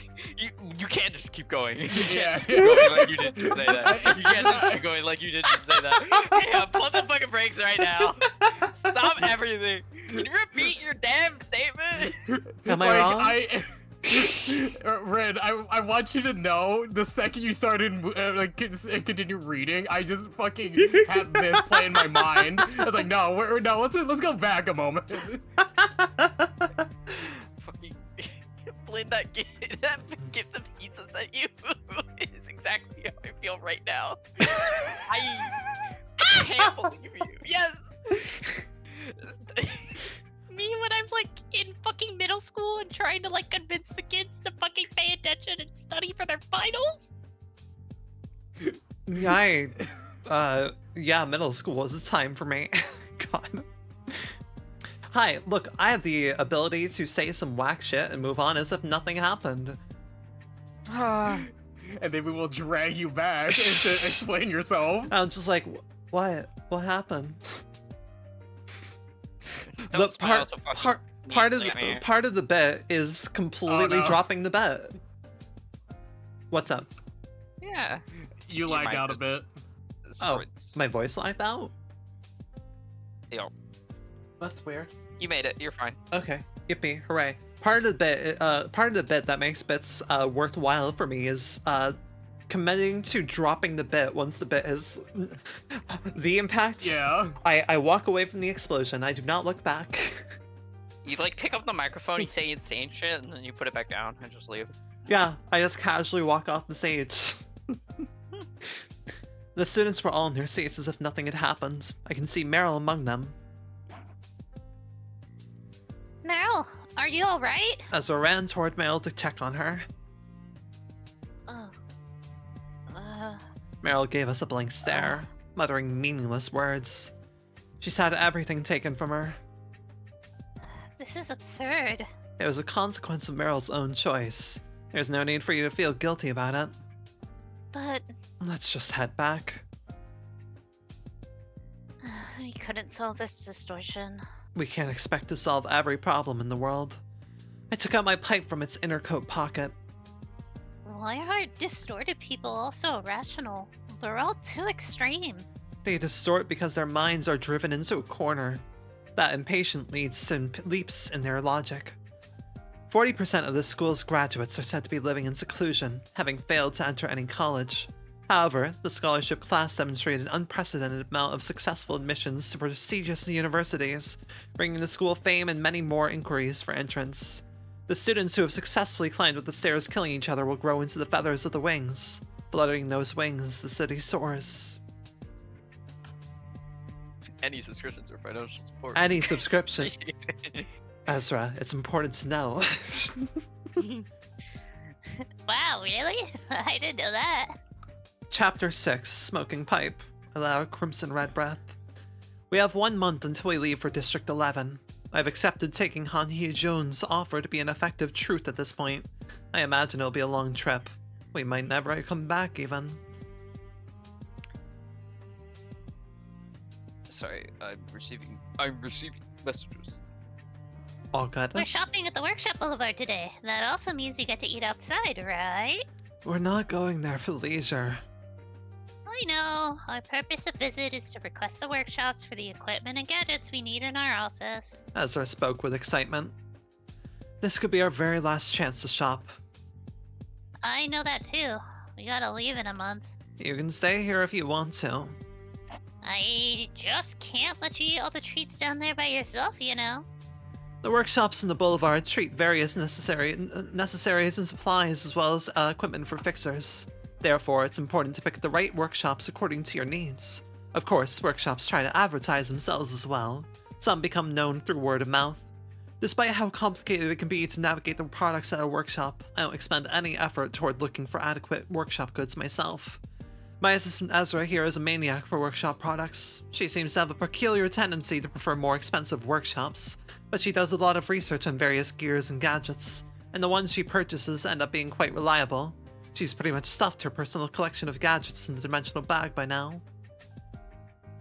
Detective, the workshops I frequent are all sold out or out of request slots. I wonder what's up. Oh no, maybe the fingers are out wreaking havoc on some place we haven't seen. So, have you failed to get any of the equipment we wanted? Yepper, I have. We're not gonna get any of the gadgets in time if I request them for any later. Ezra mumbled. I walked the streets, believing that things will work out anyhow. Detective! Behind us! Yes, a bunch of nuisances are after us. Could they be from a syndicate? Maybe an office of fixers, or perhaps a wing.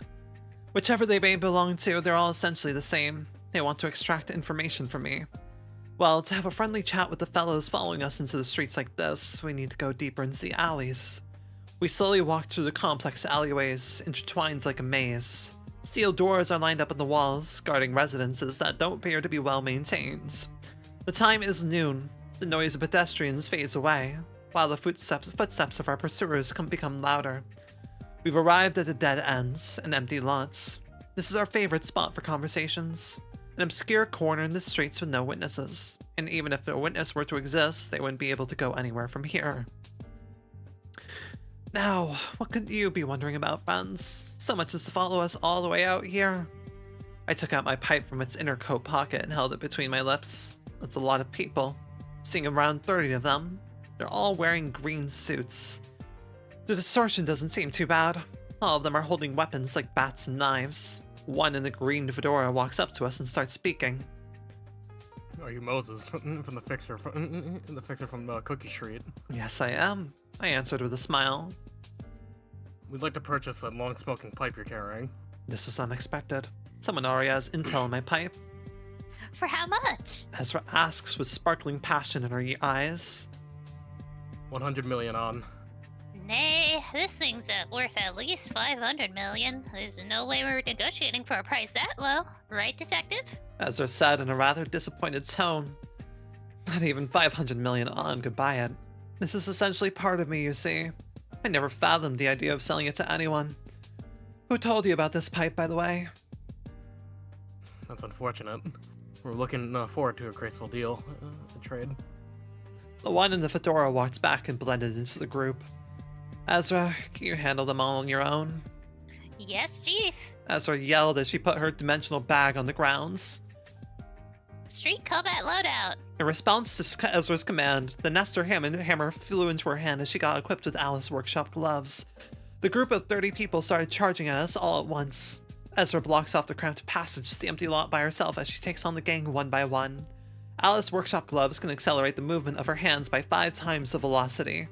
Activating the gloves, she swings her Nestor hammer, a small one-handed hammer suited for combat in confined spaces such as the alley we're in right now. The hammer is capable of delivering impacts to a large area of the object its head comes into contact with. When the Nestor hammer hits one hoodlum in green with such accelerated force, it punches a wide hole through his chest. She violently swings her other hand to crush the jaw of another ruffian rushing at her. She breaks the bones and smashes the flesh of one mobster at a time. Not even her superior physique could impede all of them from getting through the passage. Most of all, Ezra's not being serious in the first place. Please take care of the ones I missed, Detective. I'm cutting your salary. What? I let out a crimson red breath. The smoking pipe emitted a scarlet glow before assuming the shape of a sword. I grabbed its handle and prepared to talk. I positioned myself and stabbed a blade into the neck of a thug running at me. With elegance and composure in every step, I puncture a red hole in the body of each gangster coming at me. A strong scent of blood soon filled the alleyway and the lots. Detective, that fedora guy's trying to run away. Ezra yelled at me, her body covered in blood. I breathed a violet breeze into my pipe. The pipe began flinging around as it elongated. It soon shifted into a whip with purple thorns growing out of it. I lashed out my pipe to snatch the ankle of the person in the fedora. They stumbled and fell flat on their face into a pool of blood. Ezra drags the fallen mobster and drops them in front of me. Tell me, who gave you the information about my pipe? I was trying to avoid using it too often so I wouldn't draw unnecessary attention. I'm afraid I cannot say. Ezra, go have some nice heart-to-heart talk with this fellow. Leaving the interrogation to Ezra, I smoked alone in the empty lot. Not so long after, Ezra came back with the person whose face was now mashed pretty badly. Oh shit, sorry. I'm receiving messages still. Detective, this one seems to have a lock in their brain or something. I can't get them to spell the beans no matter what I do. Sorry. I forgot how English works. Oh, it's all good. English is my only language and I'm bad at it. I lifted the head of the mobster and took a look at the back of their head. The tiny logo of J-Corp is branded on it. Ah, and J-Corp was J-Corp's is all about locking and stuff, right? The perfect Yep. lock. Yep. Indeed. It's locked with a singularity. The client must have spent quite a bit of money. Still, there's a way as long as it's not the more expensive type. Exhaled a white puff through the pipe. The smoke coils around the mobster's body. Oh, take a deep breath in. They began to tremble as they inhaled the smoke. You're not acting out of your own will anymore. You're obeying my will. The lock will obstruct your thoughts no longer. They slowly began to speak at last. Uria Atelier wanted to study the mechanisms of that pipe. Said it's okay for us to kill as long as we brought the thing. Ezra's eyes were wide open, shocked by what she just heard. Ezra, do you know anything about Uria Atelier? Of course, it's a premium workshop that it's a premium workshop only accessible to people with their membership. It's probably one of the top 10 workshops in District 14, I think. The workshop manic's eyes sparkled as she gave me the explanation. Then why couldn't we join that membership? Conditions are a bit tricky. I don't think they'll accept us. They want to study the mechanisms of my smoking pipe, huh? I am interested in learning how this thing works as well. Do you think that workshop could provide us with the gear we need? Yeah, you bet. They almost certainly have the skills. Ezra, lead me to this Uria Atelier. Let's say hello to whoever tried to get us killed, and take this thug with us just in case. Also, Atelier is another one of the weapons that Roland uses, right? That it is indeed. That's... Two of them, actually. Oh yeah, right. I was gonna say, I'm like, that's the gun I know, and one other. It is the guns and the twin blades.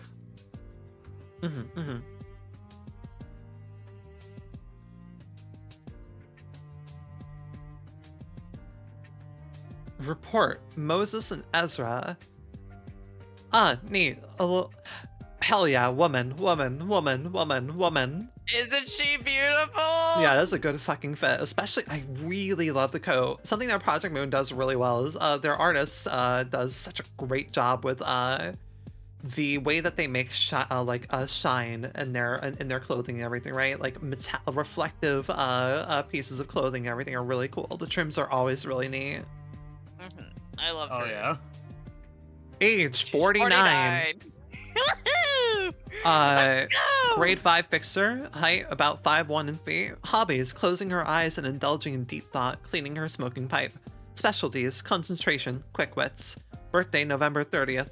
Likes tobacco, spending time calmly immersed in thought. Dislikes whiners, impatient people, noise. Oh my god, she is such a fucking puppy you girl. Love her stickers and pins everywhere. She literally has the colon 3 face. She has a fucking cat face. Do you understand why I was like dying to voice her? Yeah, she is I love Ezra. She is puppy girl coded to the extreme. This is my critter. I love her. Age 28. God. 20-year difference.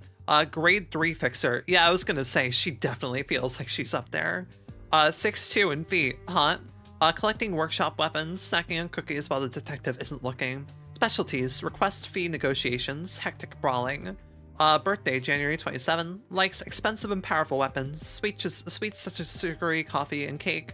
Small animals, houses, hum pang pangs, mustard sandwiches.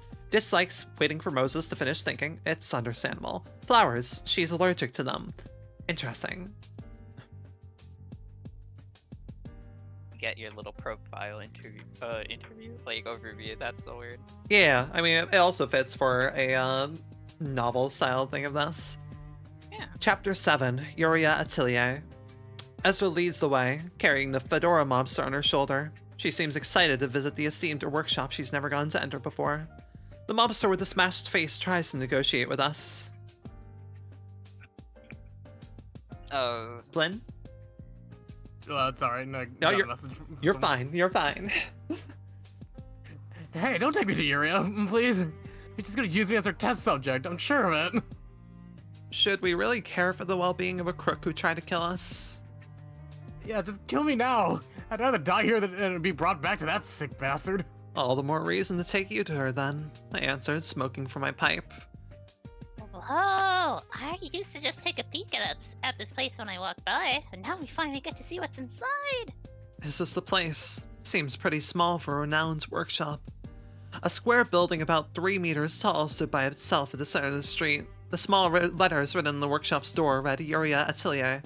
Under that was a kind of instruction that read, "Please knock only if you are part of our membership." I read in a catalog that Yuria Atelier is actually run by just one person. I think that's why it's so small. I assume it only produces goods in small quantities, then. That's not the case, actually. I heard the workshop values both quality and quantity. That's rather suspicious, but before that, how do we get in here now? I could have Ezra break through a door this size, but as with most things in the city, you should never judge something by looks alone. The door could very well be armed with some foolhardy security device that melts whoever touches it without authorization. Hey Fedora, how do I get into this workshop?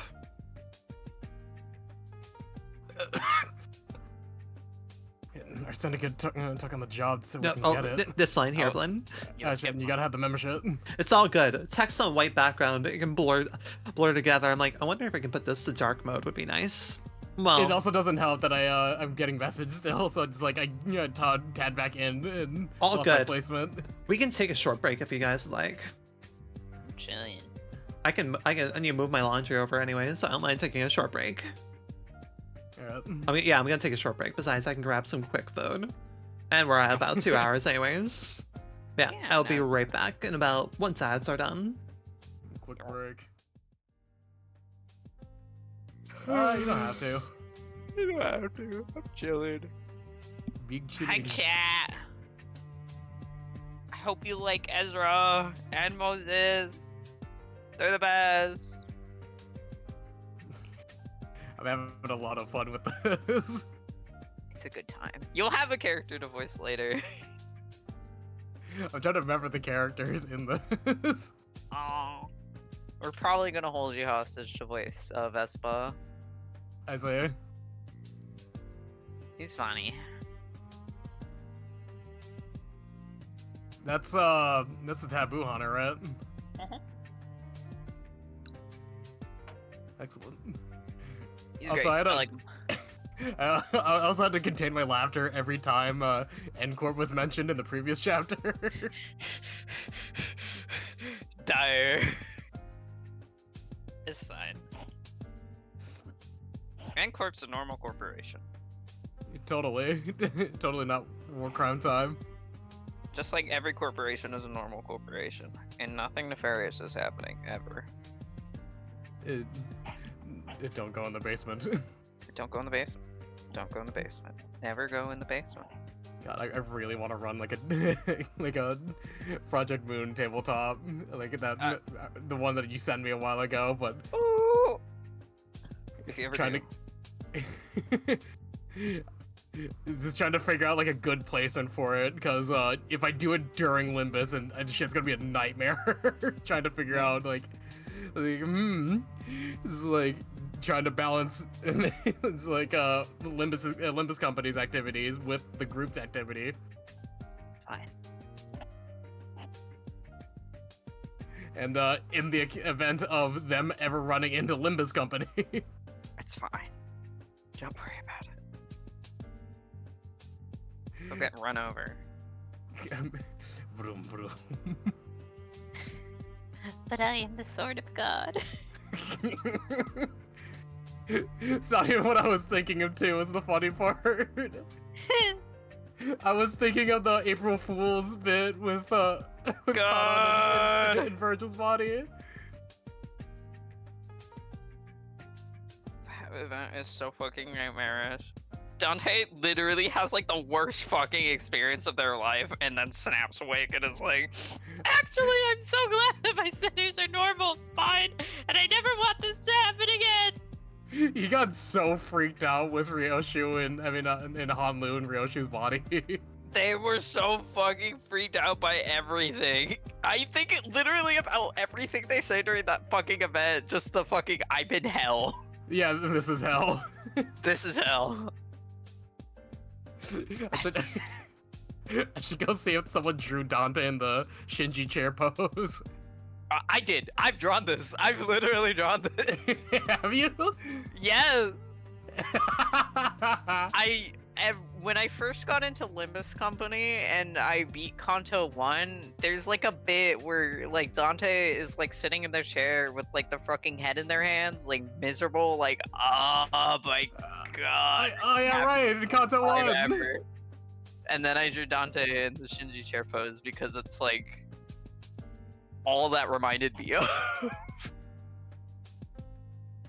Get in the Ava, Dante.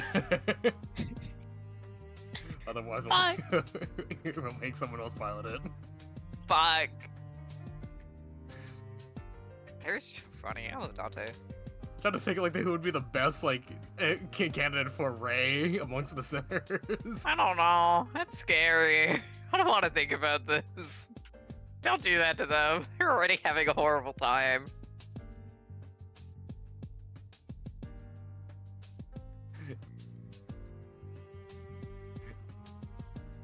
Dante.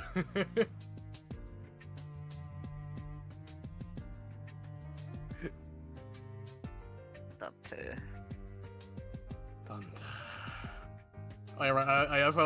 I found this one piece of art for Limbus. It is vile.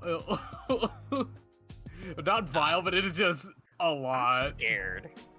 It's Ryodia and Faust, and I hear the music change, and it's just fucking. Let's go. We're in Speed 4. Where? My Subject. friends are mad at me. What is wrong with you, Rhodia? Ah! Anyway. Me rotating the 3D spider in my head. I think my friends are mad at me. God, I imagine being a nugget on Netsock's floor is just either you're high, buzzed, or hungover. There's no in between. Miserable. Welcome to the lying on the floor party. Dude, subject of getting high. I finally got high for the first time in literally months yesterday. I was out of commission. I was about to say, how was it? I got really high. I haven't been smoking at all recently because I getting new job, you know. Yeah. And then my sister's birthday was yesterday, so we had fun. I still got my edibles from my road trip. Damn. Fuck. I got 2 different kinds. I got regular ones you can just eat whenever, and then I got another kind that are just that are meant to be sleep aids. They're just like, hey, you're having trouble sleeping? Eat one of these. It'll help you. It'll make me go to bed no matter what I do. Ugh, I haven't actually purchased any weed since then. Maybe one day.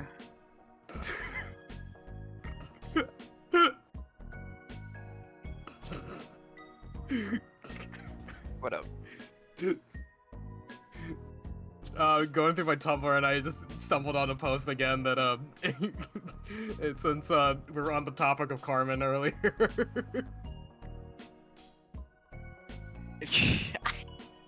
Fuck! This is really good. This is really fucking good. Just, you're having the worst day in your life. You look towards the sky, and just in the light, you just see a woman slowly sliding towards you. I'll be so fucking real. If a beautiful woman told me I should embrace my true self, I would salute and immediately distort. I respect women. Okay, hello, I am back. Hi, Check I'm voice being chat insane. chat. What's up? Check voice chat chat. Are you happy we're on Netflix board now? Hell yeah. We're having a mental health crisis in the city. Oh my god, Carmen. Amazing. Sorry for the extra minute. I was gonna myself some food really quick. That's Oh, fine. good. We were just fucking chatting about stupid shit. Mhm.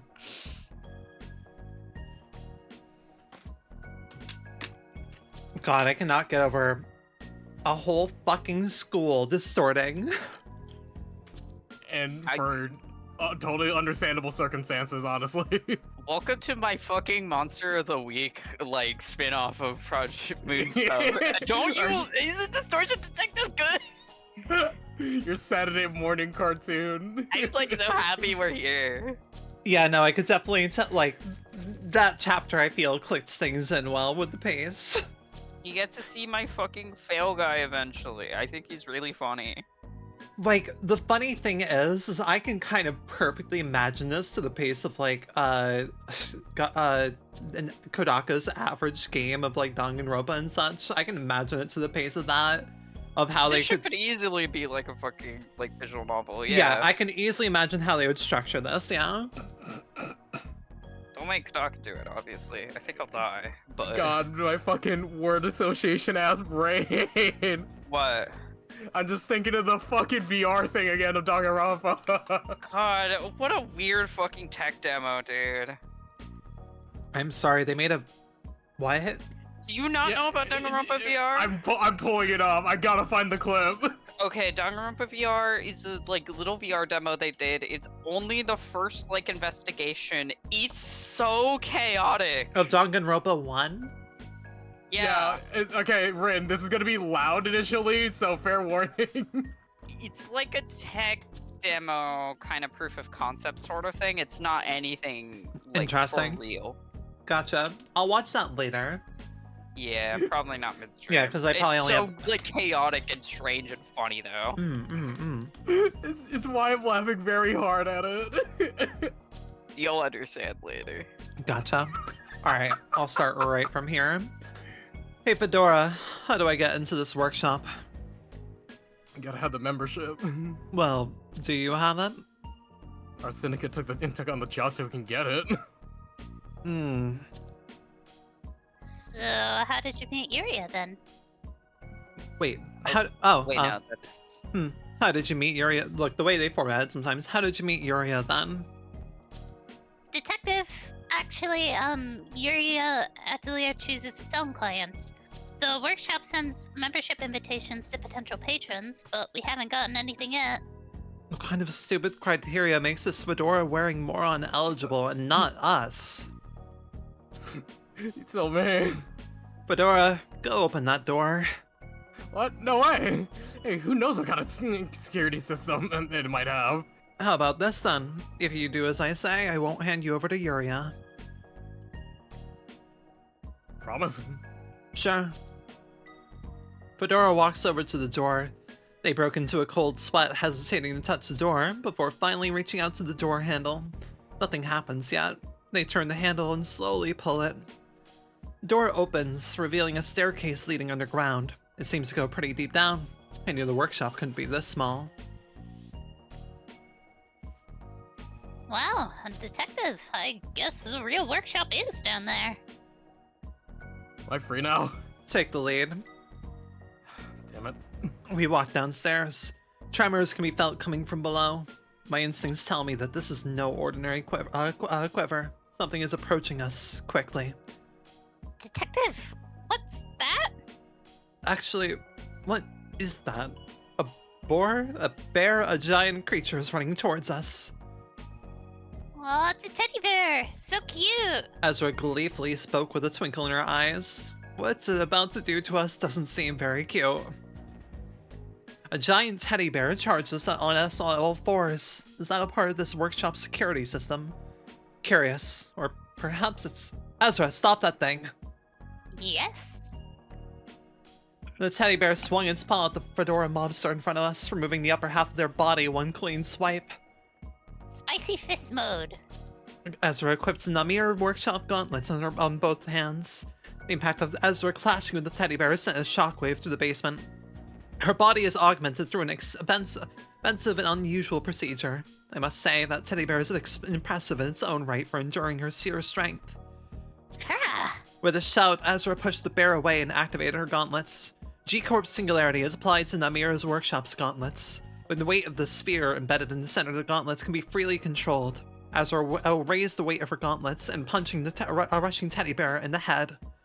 The loud noise, cotton stuffing, burst into the air. Ezra's fist ripped a large hole in the teddy bear's head.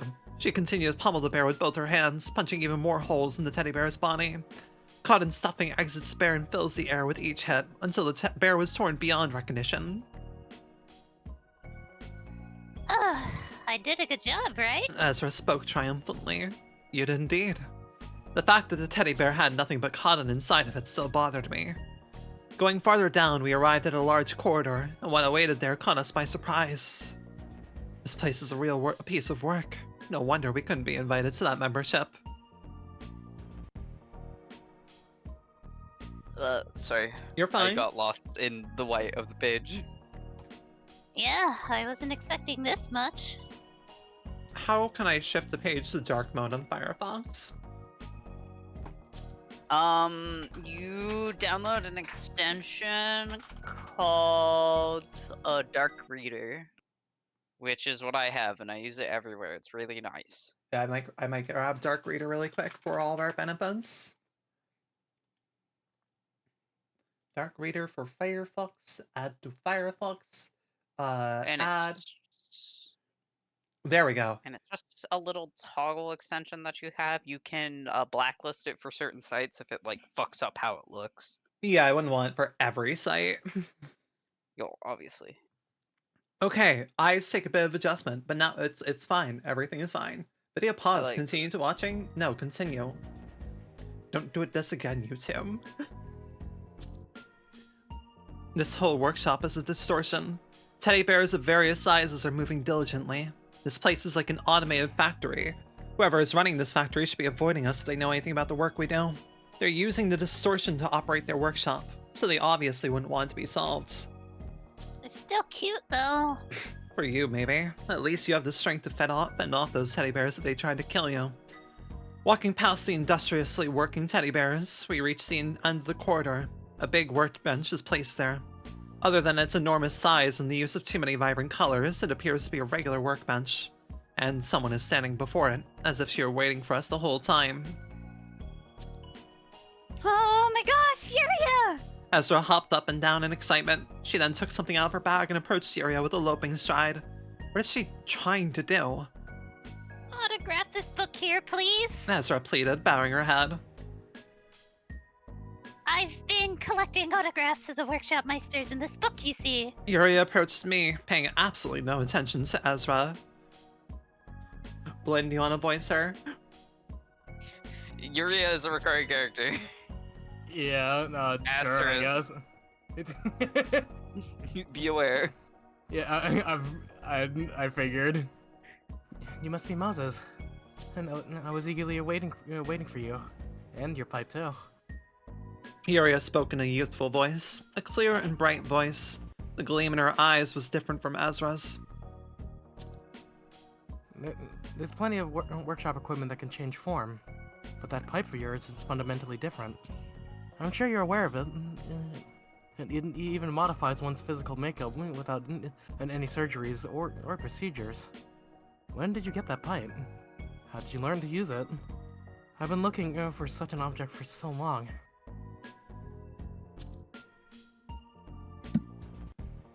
Whoa. Sorry. Okay. I know, right? Detective smoking pipe is so mysterious, right? Ezra chimed in, quickly shoving her booklet back into the bag with her face turning red. How distracting. Yeah. I never quite expected this talented Meister to be such an arrogant chatterbox. She is not the kind of person I want to be entangled with. You know the Red Mist, the legendary fixer? No, inverse. Yeah, that was Understood. what I said. I think I that's can't Yuria. fucking... Yeah, alright. Oh, wait, no. Not inverse, actually. You're good. Is it not? Wait, no, not... No, this... not No, inverse, you're it is right, you're inverse. right, yeah. It's Yuria, Yeah. Moses to Yuria, and then Uh-huh. Yuria continues. This is such a funny thing to have to navigate. You know the Red Mist, the legendary fixer? Yeah, I met her a couple of times. The Red Mist's fabled tales of heroics were born out of nothing. The weapons she used to brandish and the clothing she used to wear were actually the same sort of equipment as the smoking pipe you're using. Yuria paused for a moment. I'm sure you can feel it too. Maybe vaguely. That smoking pipe resonates with your emotions. She's right. This pipe is nowhere as simple as the likes of a mechanical arm that moves according to command. It resonates with my feelings. It's as if the pipe is part of me. I've been running this workshop not just to earn cash, but to gather information from the area around me. All the places I've been into before were busts, but look at this. A video starts playing from the screen behind Yuria. It's footage of us fighting syndicate gangs in the empty lot earlier today. Astonished, Ezra covered her mouth with her hands. Recorded footage? You had the audacity to break the taboo of District 14? Oh, this might Are be. young people these days all bold and brash like you? Oh, wait, no, that might be you. Yeah, that might have been her. It's okay. Recorded footage. You had the audacity to break the taboo of District 14. Are young people these days all bold and brash like you? Yuria went on without a care for our reactions. Behold, your graceful maneuvers and this elegant smoke. I'm about to fall in love. Oh my god. My expectations were right, and Moses, you're the one I've been looking for. Dog crying. All I'm saying is it's right. It's in the name. It is right there in the name. Fuck. Scratch that and just tell me. Do you know how my pipe works or not? No, I don't. Not yet, anyways. Though I can try and study it now. Perhaps I could even improve it into something greater. If we work together, of course. She is a nuisance for sure, but I need to learn more. I must know more about this power given to me. So, how are you going to try studying it? By looking into your mind. I need to know you. It takes time to get to know each other. How's this sound, Moses? Are you prepared to show me your heart? Detective? Do you really trust her? I mean, she sounds so suspicious. Ezra yelled in panic. Moses, you're going to trust me no matter what. I know you can see it. Right. What can I do for you then? I answered softly. Detective! Ezra was desperate to make me reconsider. Yuria slowly walked towards me and whispered into my ears.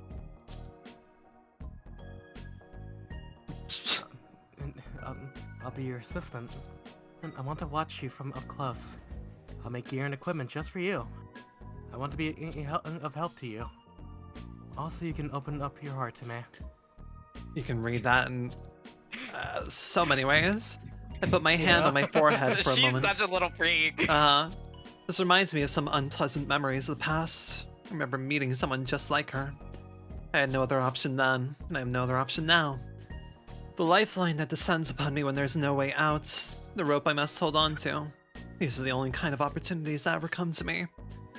Ezra, we're going back to the office. Yes, Chief. With Yuria, empty a storage room for her. What? Yuria followed right behind me, while it took Ezra a moment to get moving. The storage room in our office was remodeled into Yuria's personal space. She promised to make equipment for us under one condition, that we take her with us whenever we set off to solve cases. Detective, it's so weird. Why aren't you solving her distortion? She broke the taboo of the district too. Ezra complained as she stuffed Ham Pang Pang's mayonnaise-flavored sandwich in her mouth. I'm simply making use of Yuria's strengths, and I have you to count on, so don't worry, I soothed Ezra. I imagine she's going to be sulky for a while. I, Moses, have no trust in other human beings. I do not trust the words of Yuria, a stranger. I simply trust my eyes. She is not distorted. I do not see any distortion from Yuria. Feeling. Also, I'm imagining that her pipe is probably a manifested gift, ego manifestation then. I would have to imagine. She does directly state, like, hey, you know the red mist? It's like that. Yeah, exactly, yeah. Chapter 8, Taeyong Produce Company. If this problem isn't fixed in time, I'm gonna get fired and all my subordinates will get sacked. 3 people sat around the dining table for 2. It's early in the morning and Ezra is already glaring at Yuria. She must be irked by this little intruder that popped into our ordinary life. It's... Oh, no. This is Yuria? Never mind. This is Yuria.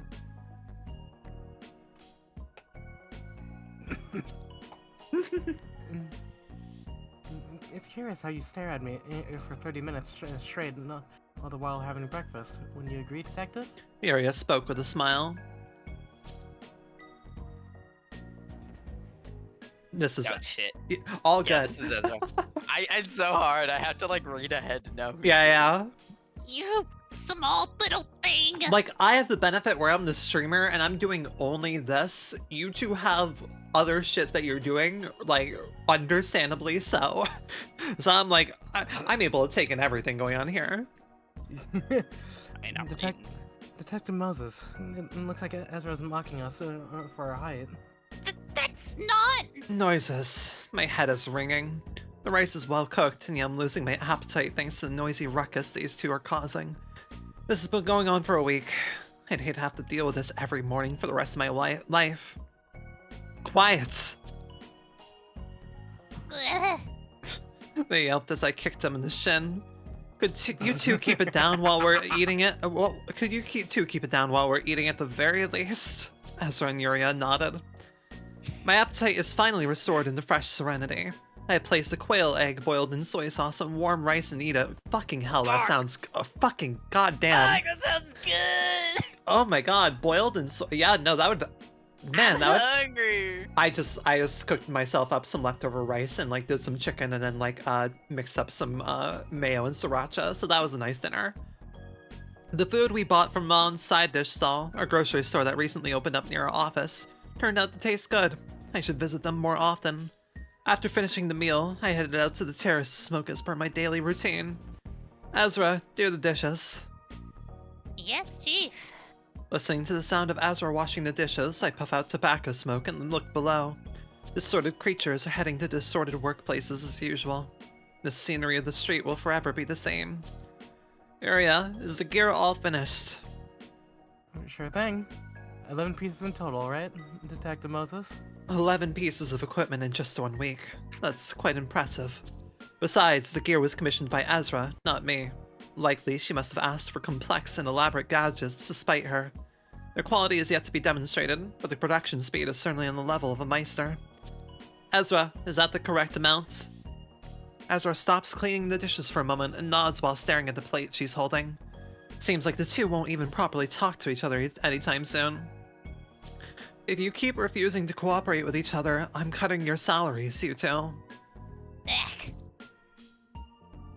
I don't mind that though. I'm not working here for money after all.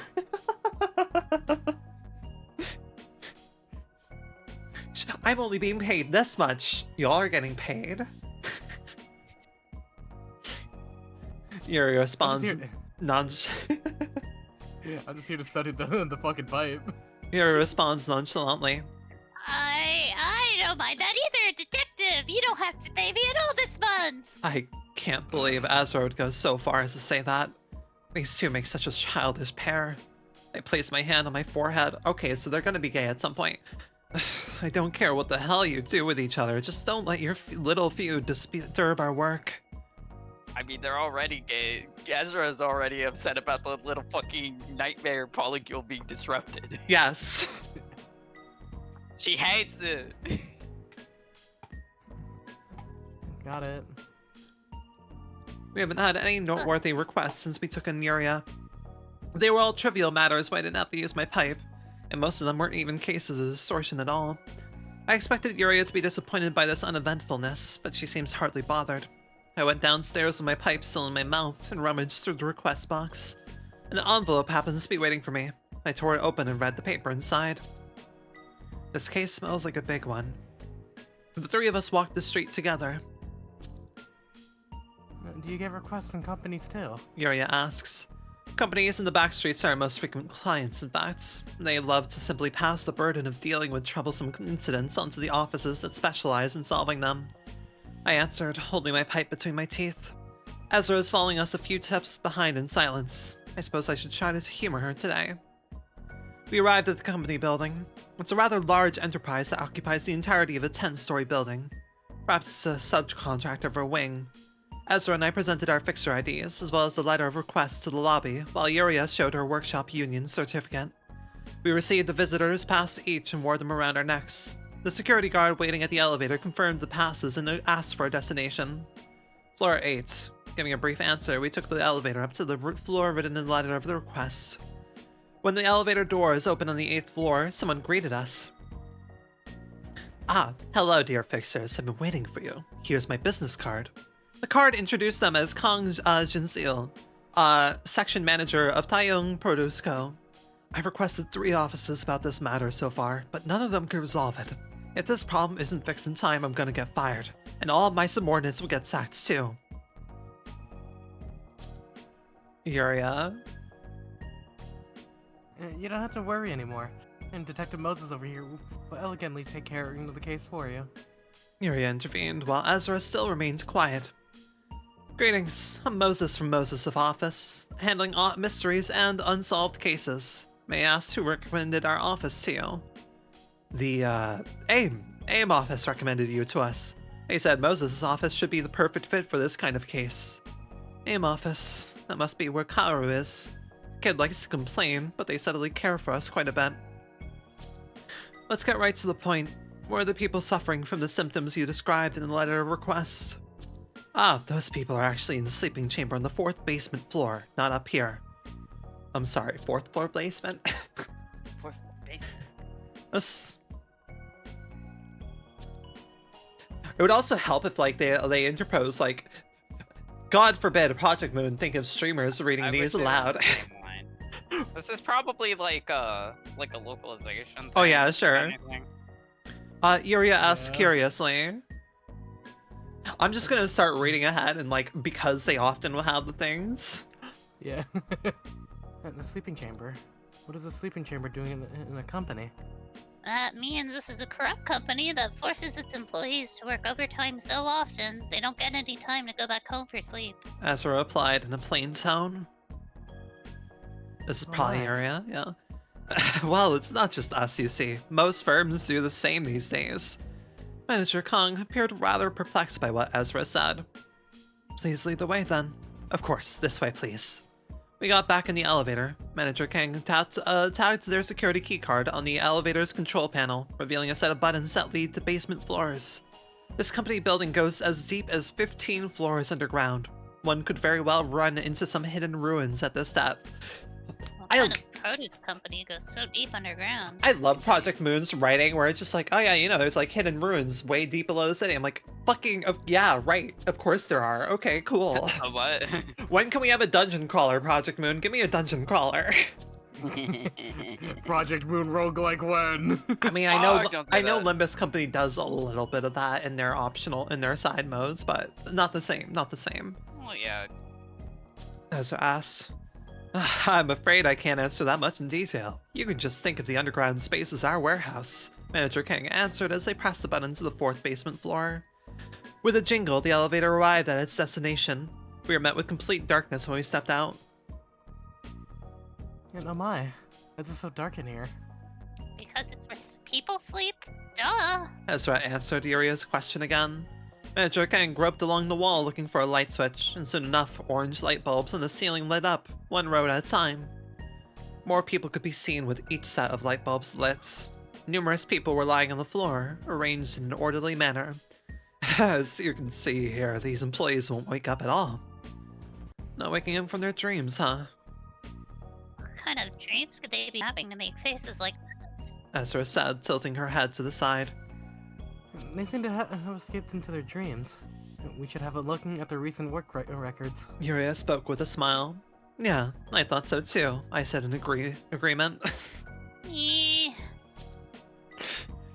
Ezra really is puppy girl coded, my god.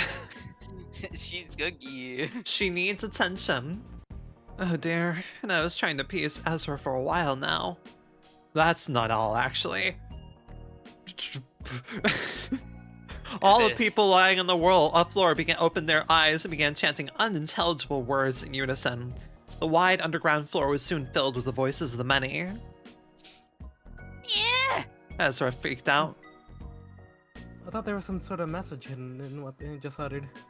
Yuria spoke with her eyes closed, focusing on the sounds. Words. The voices once again echoed throughout the floor. Manager, we'd like to check their work records for the past month. I turned around as I spoke to Manager Kong, who I expected to be right behind us. Kong Jin's seal was inside the elevator. A steel gate then blocked entry to the elevator. My apologies, fixers. I'm sure you people are capable enough to handle this, right? The elevator doors began sliding. Tell me, what happened to Karu from AIM office? You'll be able to find out soon enough. I hope you can survive this hell. The elevator doors were closed completely. They got us good. The light bulbs on the ceiling flicker. Every time the light bulbs flickered, hundreds of eyes still lying on the floor could be seen gazing at us.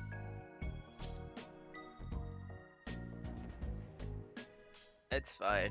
It's fine. It's fine. Yeah, I really love the different angles Project Moon is tackling with their setting. It's really cool. Yeah, no, I more and more want to see this as a game. This would be a very cool game. I love Distortion Detective. Chapter 9, Crimson Point.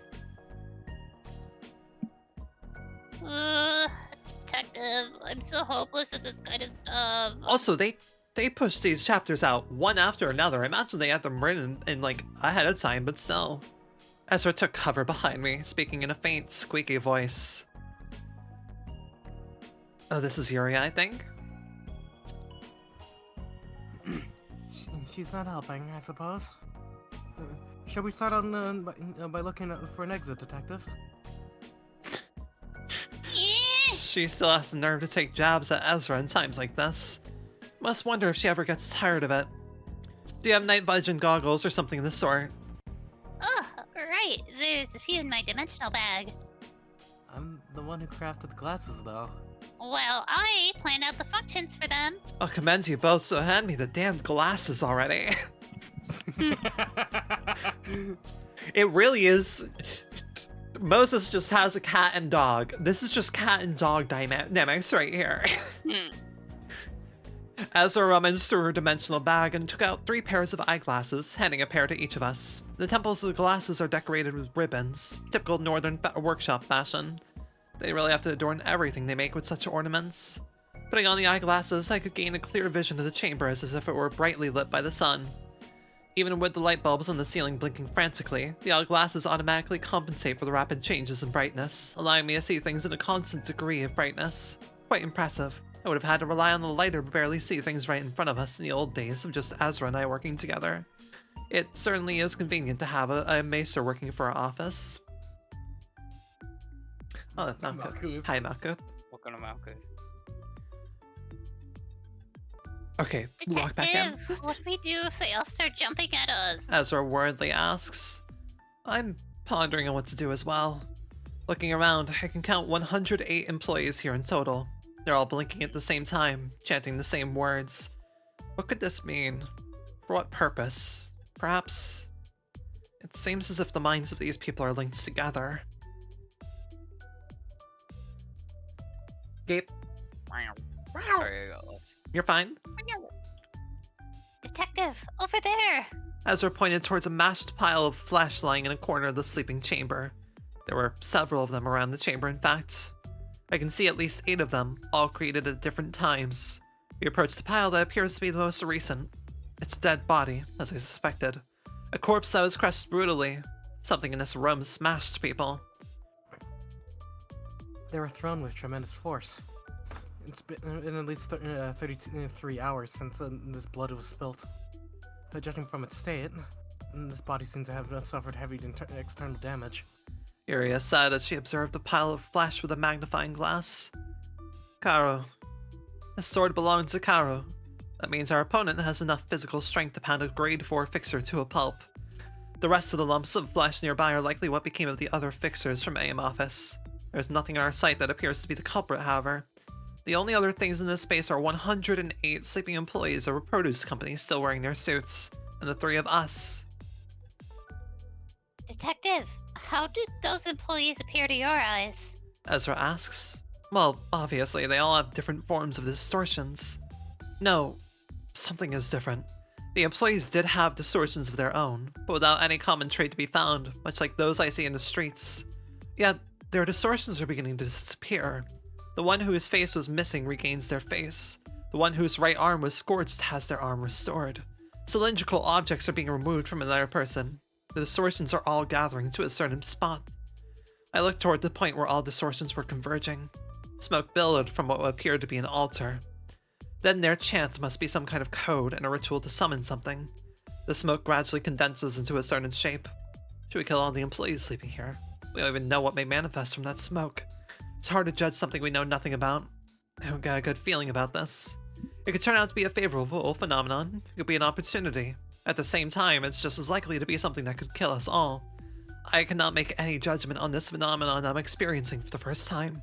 Should I kill 108 people at my own discretion based on an uncertain impossibility? The lives of Ezra and Yuria depend on my decision. My thoughts accelerate. Ezra and Yuria are saying something to me. Damn it, I know. I should come up with something. If I were to use my white breath, could I control more than 108 people at once? I never tried something on that scale yet. However, I'll only end up ruining myself even in the worst case scenario. Yes, this is the most plausible option I have. Having made up my mind, I opened my eyes. The floor under each employee opened up, storing them in the space below. It was as if they were being used as batteries of the mind. It's too late. Only 3 of us remained in the 100 pyong space, until we noticed something standing before us.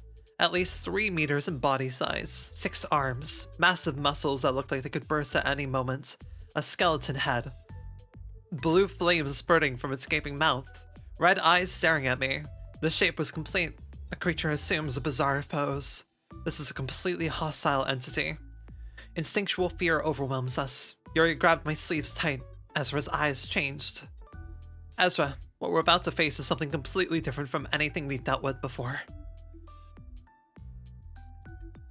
Sorry. You're fine. Yes, Detective. Ezra puts her dimensional bag on the floor. Yuria, observe me to your heart's content. Of course I will. I held my pipe between my lips. I closed my eyes and began breathing in. This distortion has the same scent as the pianist. A distortion dedicated to slaughtering people.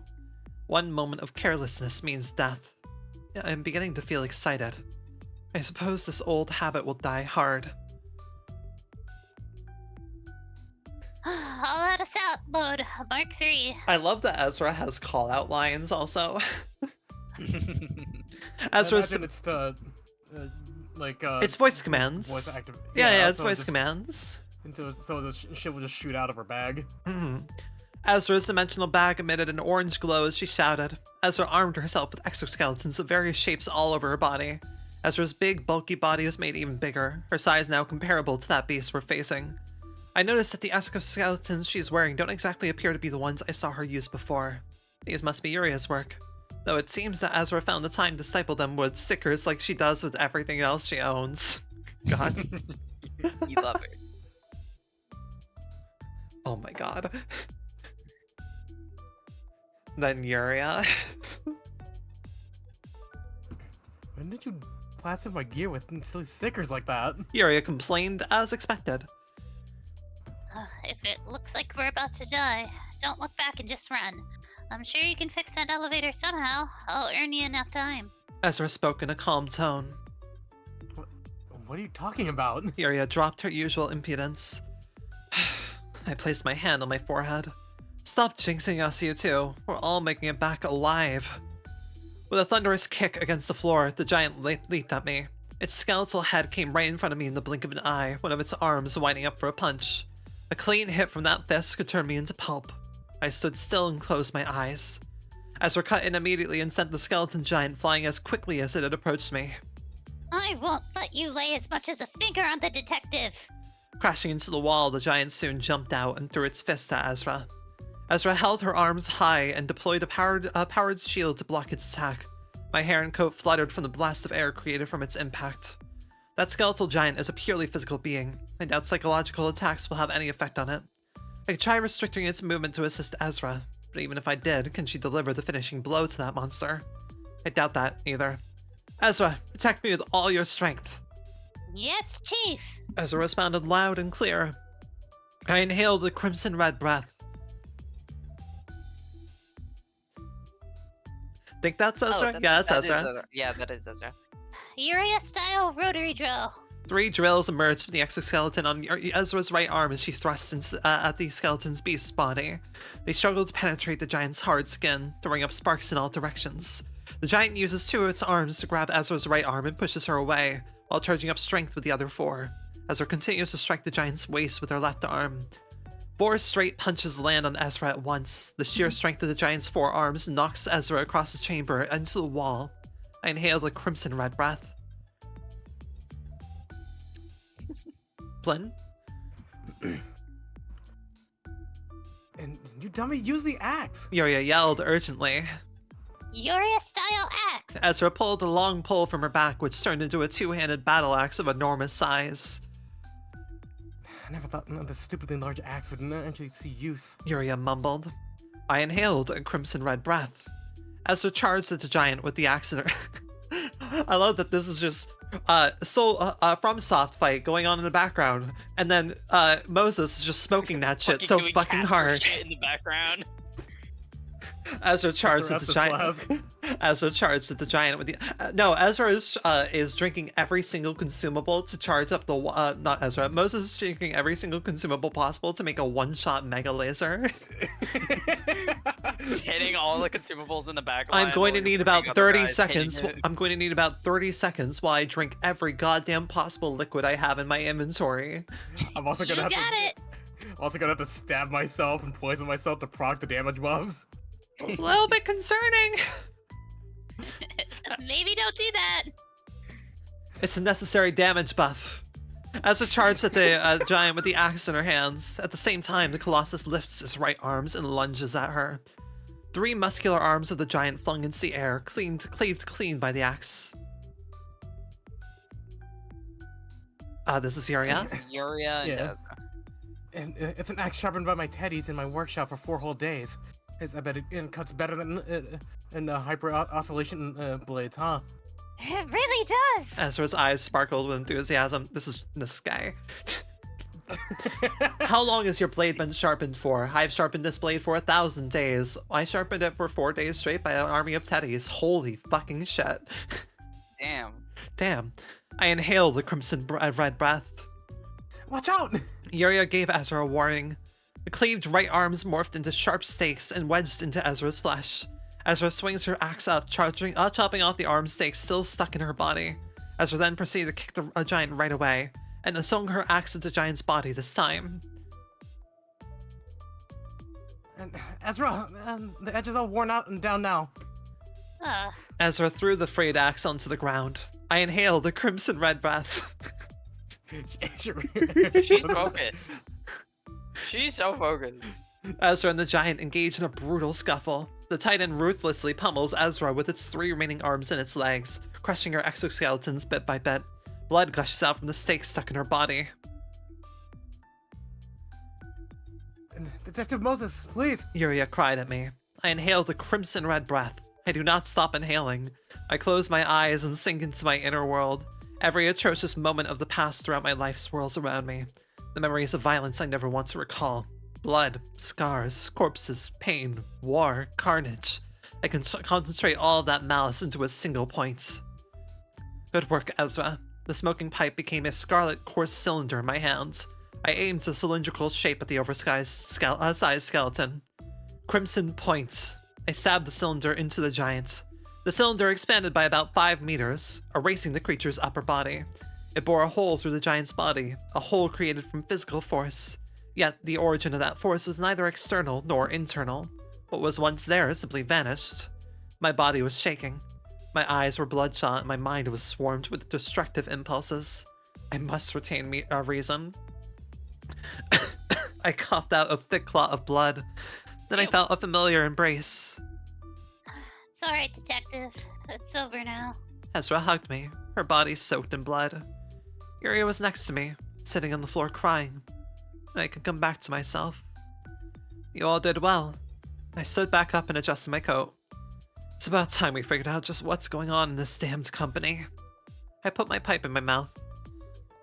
I was curious. I saw the translation note. Pyong, a Korean unit of floor space similar to the real estate measurement units of tatami and subo in Japan. 100 pyong is about 330 square meters, or understood. Yippee, hooray, fantastic. Oh, great, we get to see her design. There's Yuria. Do you Not- love this pink bitch named Breakfast? Not what I expected. Not what I That's expected. her. Do you love her little hat? Oh my god, she looks like a fucking cupcake. She's so cute. I love Yuria. Alright then. This little pink thing was crying on the floor 2 seconds This ago. little pink thing creates weapons of incredible high power. Alright then. No, dude, look, wait, stop everything. Scroll back up. Look at her. 21. Look at her little teddy bear. Oh, I saw it. I saw the teddy bear, yeah. Everybody else just needs to see it. I'm sorry. This bitch is fucking... She's 21. She's younger than Ezra. She's way younger than Moses. She has achieved so much more than myself in my lifetime. She's insane. Self-proclaimed. She is insane. 5'7" feet. Understood. Average height. Taller than Moses. Hobbies. Taller than me. Having tea parties with her teddy bears is what she claims, though they essentially appear to be brainstorming sessions for weapon ideas. Specialties, crafting quality equipment at high speed. Birthday, July 15th. Happy belated birthday. Likes teddy She's bears, 5 years out from mine. bitter brewed coffee. Wait, was it your birthday last month? Oh no, not month. No, I thought that's a June. It is July. Happy late Okay, I was birthday. about to be like, wait, yeah, it was your birthday in June. Sorry, July was Yeah, a my fucking. birthday was in June. July was July a. wasn't real. July was not real. July was flat out fucking not real, dude. Likes teddy bears, bitter brewed coffee, collecting unique adhesive plasters, band-aids. Dislikes things that are in her way, cherry cupcakes, coffee with syrup or sugar. Understood. Fascinating. Damn, she fucks with cute band-aids. Oh, this is a blend character. Oh, this is such a blend character. What does that mean? What? Blinn. Blinn. Blinn, Look at this thing. Blinn, I know your taste in characters. Am I wrong? No. NB as fuck, dapper as fuck, and also has like just. I mean, yeah, no, just they. This is very much your taste designs. You can grab this guy and pick him up. Goddamn. Gender male. All right, yep. No, this is a you character for sure. Yeah, he, they, proto. 5'7" feet. Hobbies. I wouldn't really say he has any. The only thing he did whenever I saw him was the work that's put in front of him. Specialties: quick analytic prowess, level-headed judgment. Birthday, July 20th. Happy belated birthday to you as well, I guess. Likes: tidiness, sweet coffee with about 3 sugar cubes. Dislikes affairs that leave a mess which needs to be dealt with afterward. Chapter 10. Yuria, you're more than capable of repairing this elevator, right? Yes. Please get it fixed as quickly as possible. I'll be looking after Ezra for a bit. Where is Detective? I I've been, think this is actually Ezra. I think this is Ezra. Yeah. No. Oh wait, no, that is Ezra. Yeah. It's okay. We all have this issue. We've all had this issue. No worries, Detective. I've been through this much a lot. There have been few occasions that could harm Ezra this badly. Though injuries in general are not a huge concern for her. Still, it wouldn't hurt to take extra caution, considering that it's a distortion we're dealing with this time. I came near Ezra, who was resting on the floor, took out a first aid kit from her dimensional bag. It's been a while since I bandaged your wounds myself. It really has. The state. That's something. Uh-huh. Yeah. Nodding. Yep, nodding. The stakes embedded in Ezra's body fizzled into vapor when the skeleton beast fell. I wrap a Finar workshop pressure bandage on the open wounds. Blood is still oozing out, but there doesn't seem to be any sign of infection or transmission. What's up with this distortion, Detective? These things keep getting tougher and tougher. Could it be the same type as a mock exam case? Beats me. Alright, take care of the rest yourself. I stood up and approached the altar-like black box at the other end of this chamber. The distortions of this company's employees were sucked into this box, which in turn created a white smoke that manifested in one giant distortion. That wasn't a mass distortion shared by many people like the one we saw in the mock exam case. An artificial distortion created by someone's design. Ezra, come and get this weird thing when you're done bandaging. Got it, Chief. Ezra picked up the bag and dusted herself off as she stood up. This is Yuria? I think so. Yes. Yeah. And Detective Moses, the elevator's working. We can get to any floor we want now. This company intentionally put its employees to sleep in this underground chamber and hired fixers to fight against the man-made distortion. What are they planning to do with it? Develop it into a weapon. If they could manage to control the distortion through technical methods, they'd shake up the balance of power for sure. But how, exactly? How is it possible to quantitatively measure and manipulate the human minds through a device or two? The technology that could achieve such a feat would be nothing short of a singularity. It's not an advancement that some obscure company in the backstreets can make on its own. Something is up with this company. Let's head to the 8th floor. Understood. We're heading up. Ezra hurriedly hopped into the elevator. That strange box fortunately seems to fit into her dimensional bag somehow. Sunbae, are you feeling alright? Silence ensued. Ezra Sunbae. Me? I'm your Sunbae? Ezra exclaimed with surprise. Since we're both assistants of Detective Moses, and you're my senior here, I'm calling you Sunbae from here on out. Yuria finally seems to acknowledge Ezra. Oh gosh, Detective! She must be distorted! God. Let's save the friendly jokes before we get back to our office. We're almost at the 8th floor now. We met with a strong scent of blood when the elevator doors opened. The smell of fresh blood. The office was overgrown with green vines, bearing countless red fruits on the ceiling. My eyes traced along the stems of the vines, starting from their tips on the ceiling. They led back to the gape mouths of this company's employees. None of them were alive. This is... The same box we'd seen in the sleeping chamber was placed in the middle of this office. Yet another distortion. Detective, does that mean there's more like the one we just fought? Concerned, Ezra asked. I placed my hand on my forehead. I can't take this anymore. Both Ezra and I are at our limits. We'll be dead meat if we face another distortion at the level of the one we encountered just before. Ezra, Yuria, our objective from now on is to survive. Follow every order I have to give you. The two nod in response. A siren went off, followed by an announcement. Emergency lockdown. Emergency lockdown. Taeyong Produce Company is closing business as of now. Repeat, Taeyong Produce Company is closing business as of now. Dear employees, as per the terms of the employment contract, you may not leave the company building. Repeat. Shutters came down on the office's windows, one by one. Ezra, use as much force as possible to break that window right now. Yes, Chief. Ezra equipped both Namir Workshop's and Alice Workshop gauntlets on her hands and dashed into the window for a powerful strike. The massive weight of the punch sent tremors through the office, but it only left a dent on the shutter. That was no ordinary steel. We're completely trapped here. I took out my pipe and started smoking from it.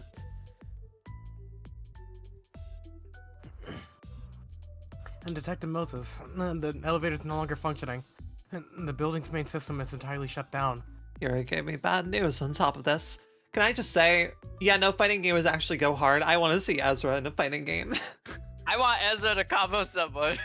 Like, the thing is, having anyone like Ezra or Roland's, people who rotate through a selection of weaponry, that gets complicated quickly because it's just like you have so much in your move kit. It's funny though. Yeah. It is funny, yes. I hear something shattering. Did the window give in to the impact? Of course not. I was a dunce and a fool to make such a hasty assumption. Ezra, get your stigma blade ready. And Yuria, keep making a device that can start a fire currently. None that I can craft at the moment, but I could try using something I prepared for your smoking pipe, Detective Moses. The red objects hanging from the ceiling were not fruit of any kind. They were eggs. We were in a hatchery of some sort. The shock of Ezra's punch caused those eggs to hatch. Massive mosquitoes with the faces of humans slowly crawled out from the cracked shells.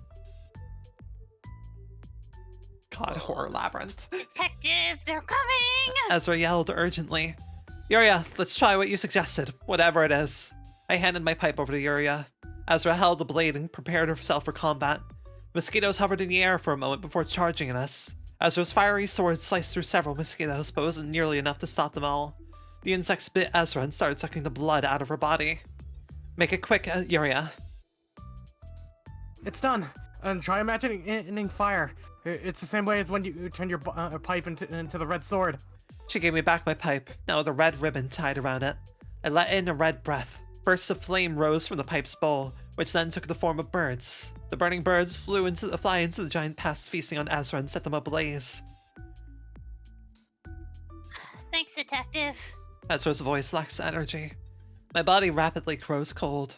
It's as if my life's warmth is being drained away. I suppose everything must come at a price. Let's take the stairs over here. The door is unlocked, thankfully. Yuria gave us good news this time, flinging open the door to the stairwell. The birds of flame brought us enough time to make our way to the door. Goodness. Yuria quietly muttered as soon as she stepped into the stairwell.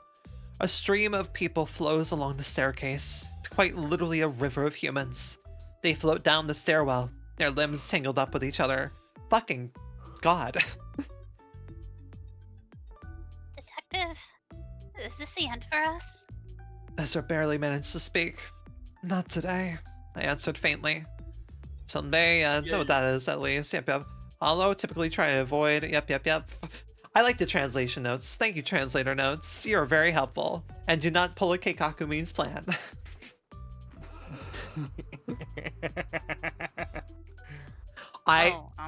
What's up, game? Oh, continue. You go first. I was gonna say we might do this chapter next before wrapping up, since I do again have to keep the 3 hours to make sure I get good rest for tomorrow. Okay, that answers my question. Yeah, all good. I can feel you wearing out. I mean, I was chilling. Yeah, chapter 11. I know. The Tide. There is a swift torrent of people that looks as though it could carry off anyone who may carelessly tread in it. We're out of options. Our only choice is to let the current take us wherever it may lead to. Ezra, Yuria, I need you to trust me. Sure thing, Chief. Alright. We're jumping into this stream.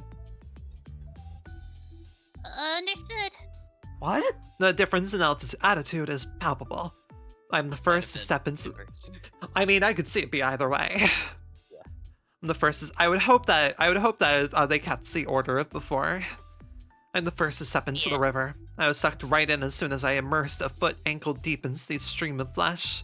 As I quickly descend along with the wave, I catch a glimpse of each floor. The 7th floor, where employees are crawling on all floors, viciously preying on each other. The 6th floor, where humans folded into cuboid shapes are stacked up, The 5th floor, where drowned employees are floating in the air. The 4th floor, where a number of people are offering a human sacrifice to what appears to be a statue of a person who reached nirvana. The 3rd floor, where the minds of employees are being absorbed by a dark shade. In the turbulent tide of humans tangled with one another, my consciousness slowly fades. The boundary of consciousness is collapsing. People's distortions join each other in a large flow, entering the underground floors. I'm confident that I can keep a firm grip on my sanity, but can Ezra and Yuria retain themselves in this current just the same? My worries soon erode into fragments and drift along the stream. Reminiscences of the past swell up in my mind. Memories of my past missions, companions I couldn't protect. My incompetence that drove them to their demise. It's as if all my regret and longing is being stirred up. The emotions become one with the flood and float away. In this rush, I desperately hold on to Ezra and Yuria's hands. How far have I gone down now? How much time has passed? When I came back to my senses, no one was around me. Where did all the people go? What about Ezra and Yuria? My head is pounding. You must be awake by now. Han Hee-jun, this is Blinn. You must be awake by now. A nostalgic yet despicable voice reaches my ear. My ear? If you're hearing this, that most likely means you're at the 15th basement floor of Taiyang Produce Co. You always love to play silly games like this. You must have a lot of questions for me. That's a pre-recorded message. Now I see why Han Hee-jun visited my office recently. Been playing into his hands all along. Indeed. Yeah. Indeed.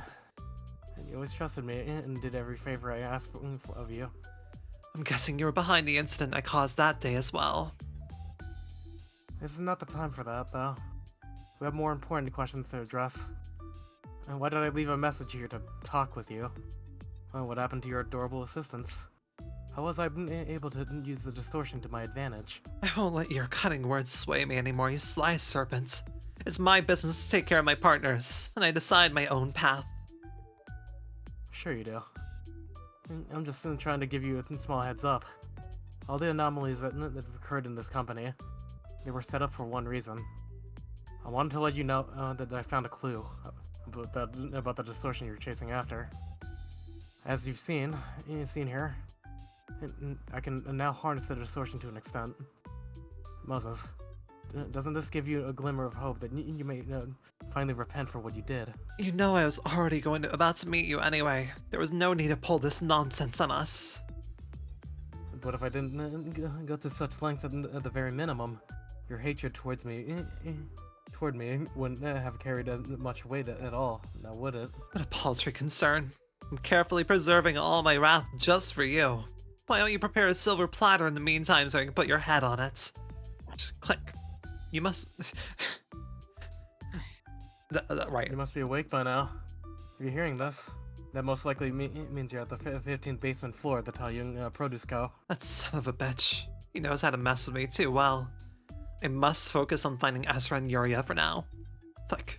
Fluorescent lamps light up the underground space. This was the 15th basement floor.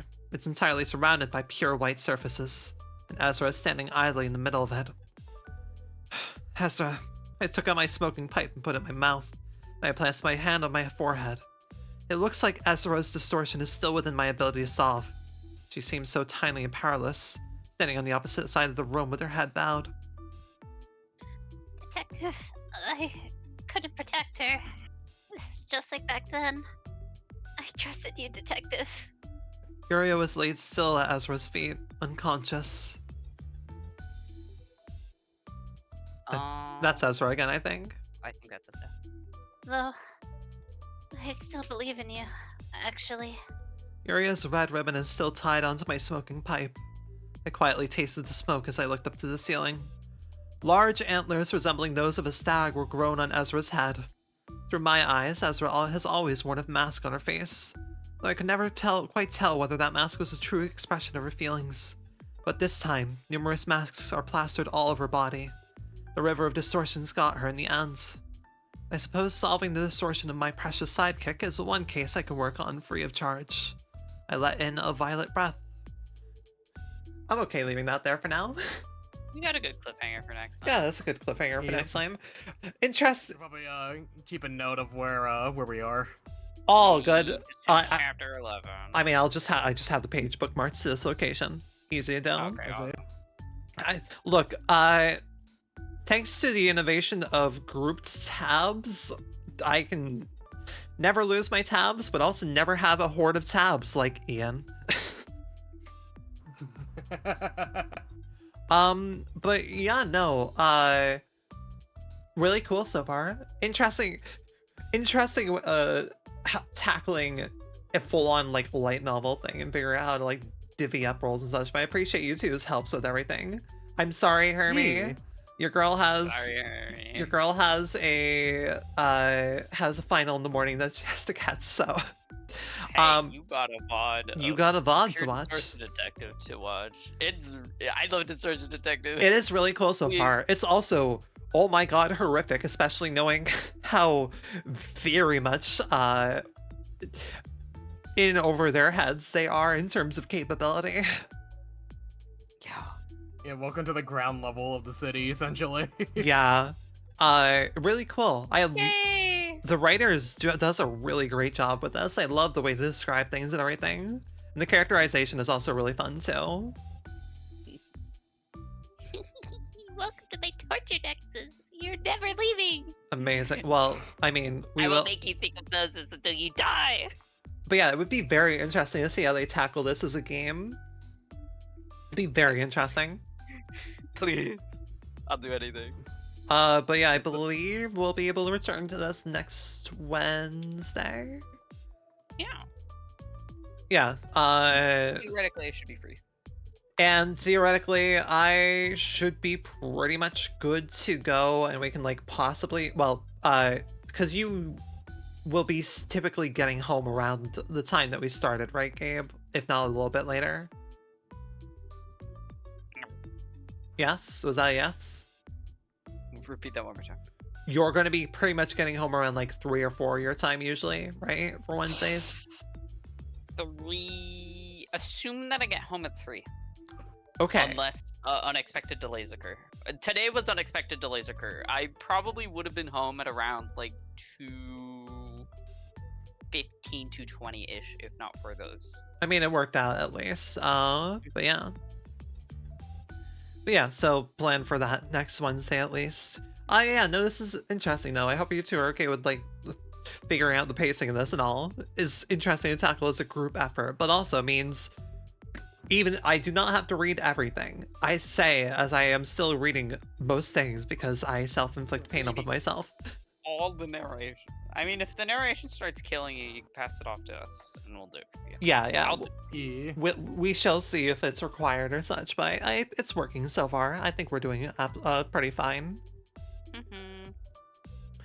But alright, I'm gonna go find someone to raid. No one is playing Library Verna. Which is... playing the Wannabe Corporation. We'll check that next. Oh, wait, no, I found someone playing Library Verna. And, oh, they're at the end section of the game. Oh, they're in the gauntlet! Wait, are they in Imperial Savatatas or? The door has been opened. Oh, forbidden! They have guests on the door, so yeah, let's just go get in the opening of the door that's already been opened by the circus crew. God. But yeah, thank you too for joining me. I appreciate y'all. Thank you for having me. I am gonna get some fucking sleep because I definitely feel the need for it. Oh, go rest. Yeah.